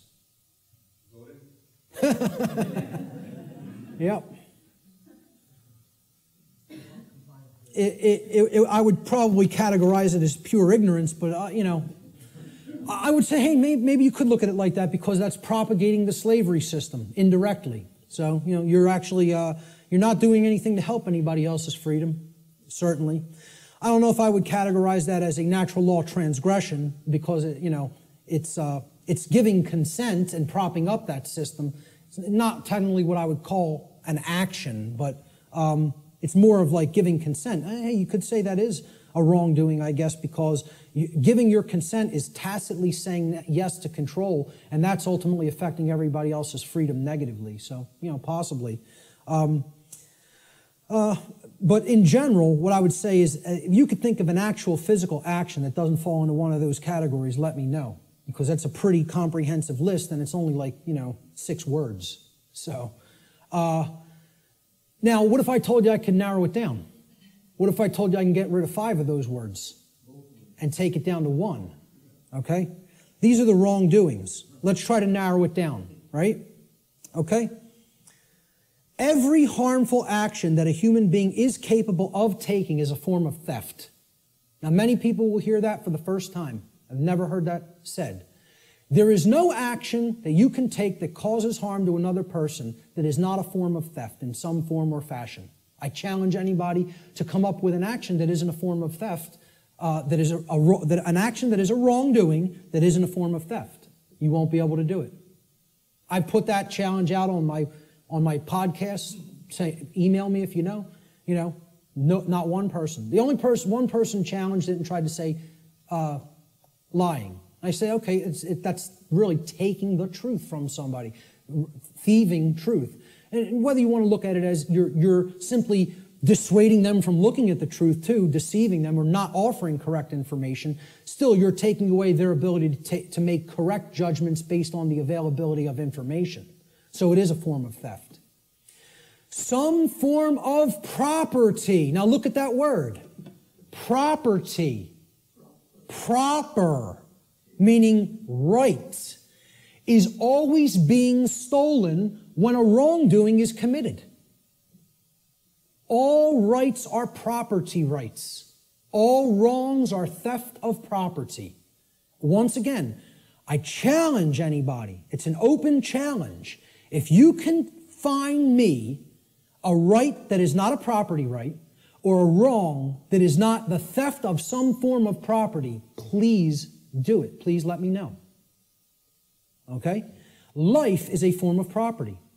So taking life you had no right to take, murder, is stealing property that wasn't your own, because that was that person's life, possessive. They own it. And I didn't have a right to just go and take it for no reason. Rights are a form of property, meaning actions that you may do because they are in harmony with natural law and do not cause harm to others. I don't have a right to stop you from taking. If you're not harming somebody else, nobody has a right to stop you from taking an action. You may perform any action which does not directly result in harm to somebody else. Okay? Rights are a form of property.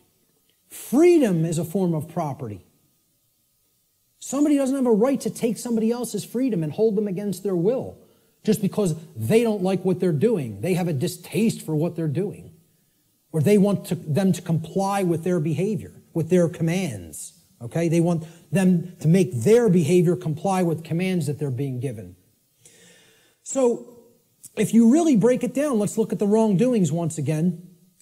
Murder. Is that not the taking of somebody else's life? Assault is the taking of their right to remain unharmed in their person. You're taking their health if you assault them, right? Their homeostasis in their body is being put under assault. And that's robbery. That's somebody taking something that isn't theirs to take. Rape. You're taking somebody else's free will to sexually associate with whom they choose to sexually associate. And therefore that's a property theft, because that's their property, their free will.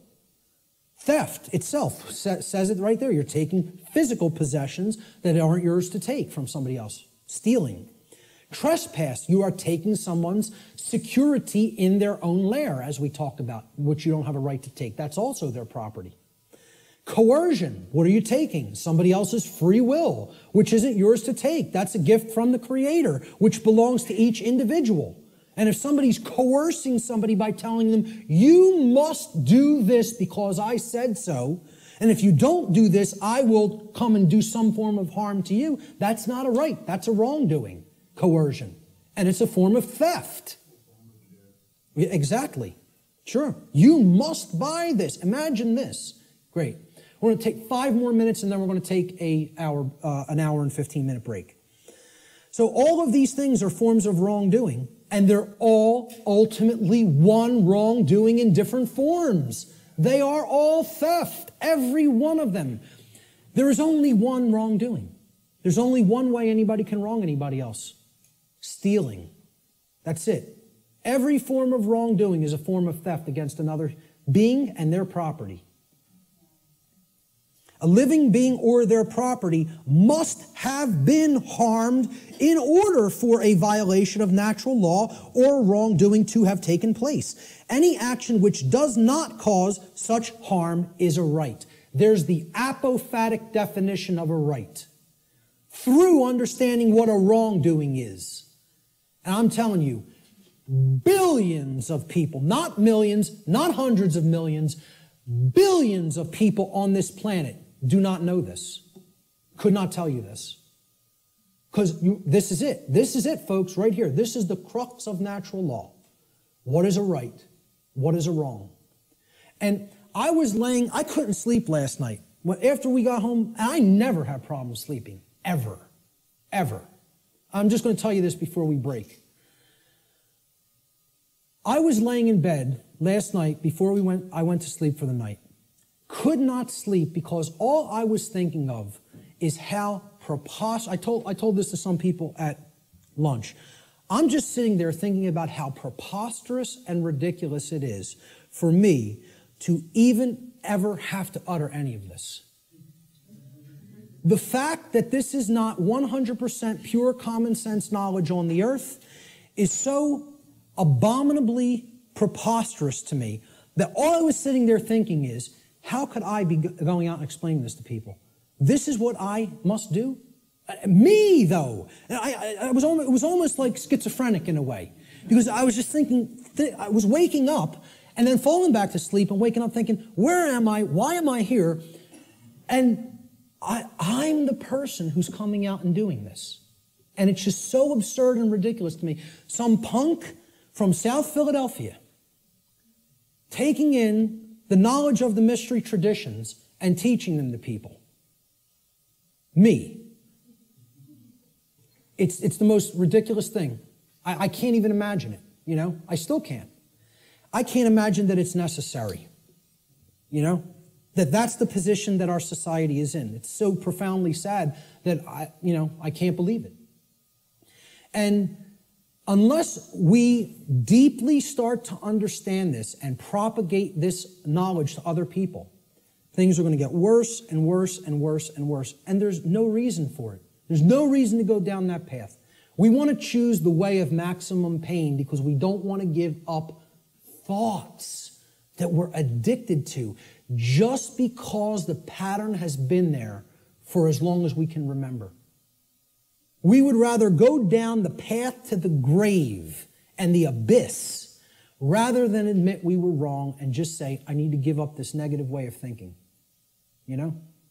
I'm going to leave it right there and just say the bottom line to what this section comes down to is if someone hasn't been harmed, no wrongdoing has been committed. No victim, no crime, in other words.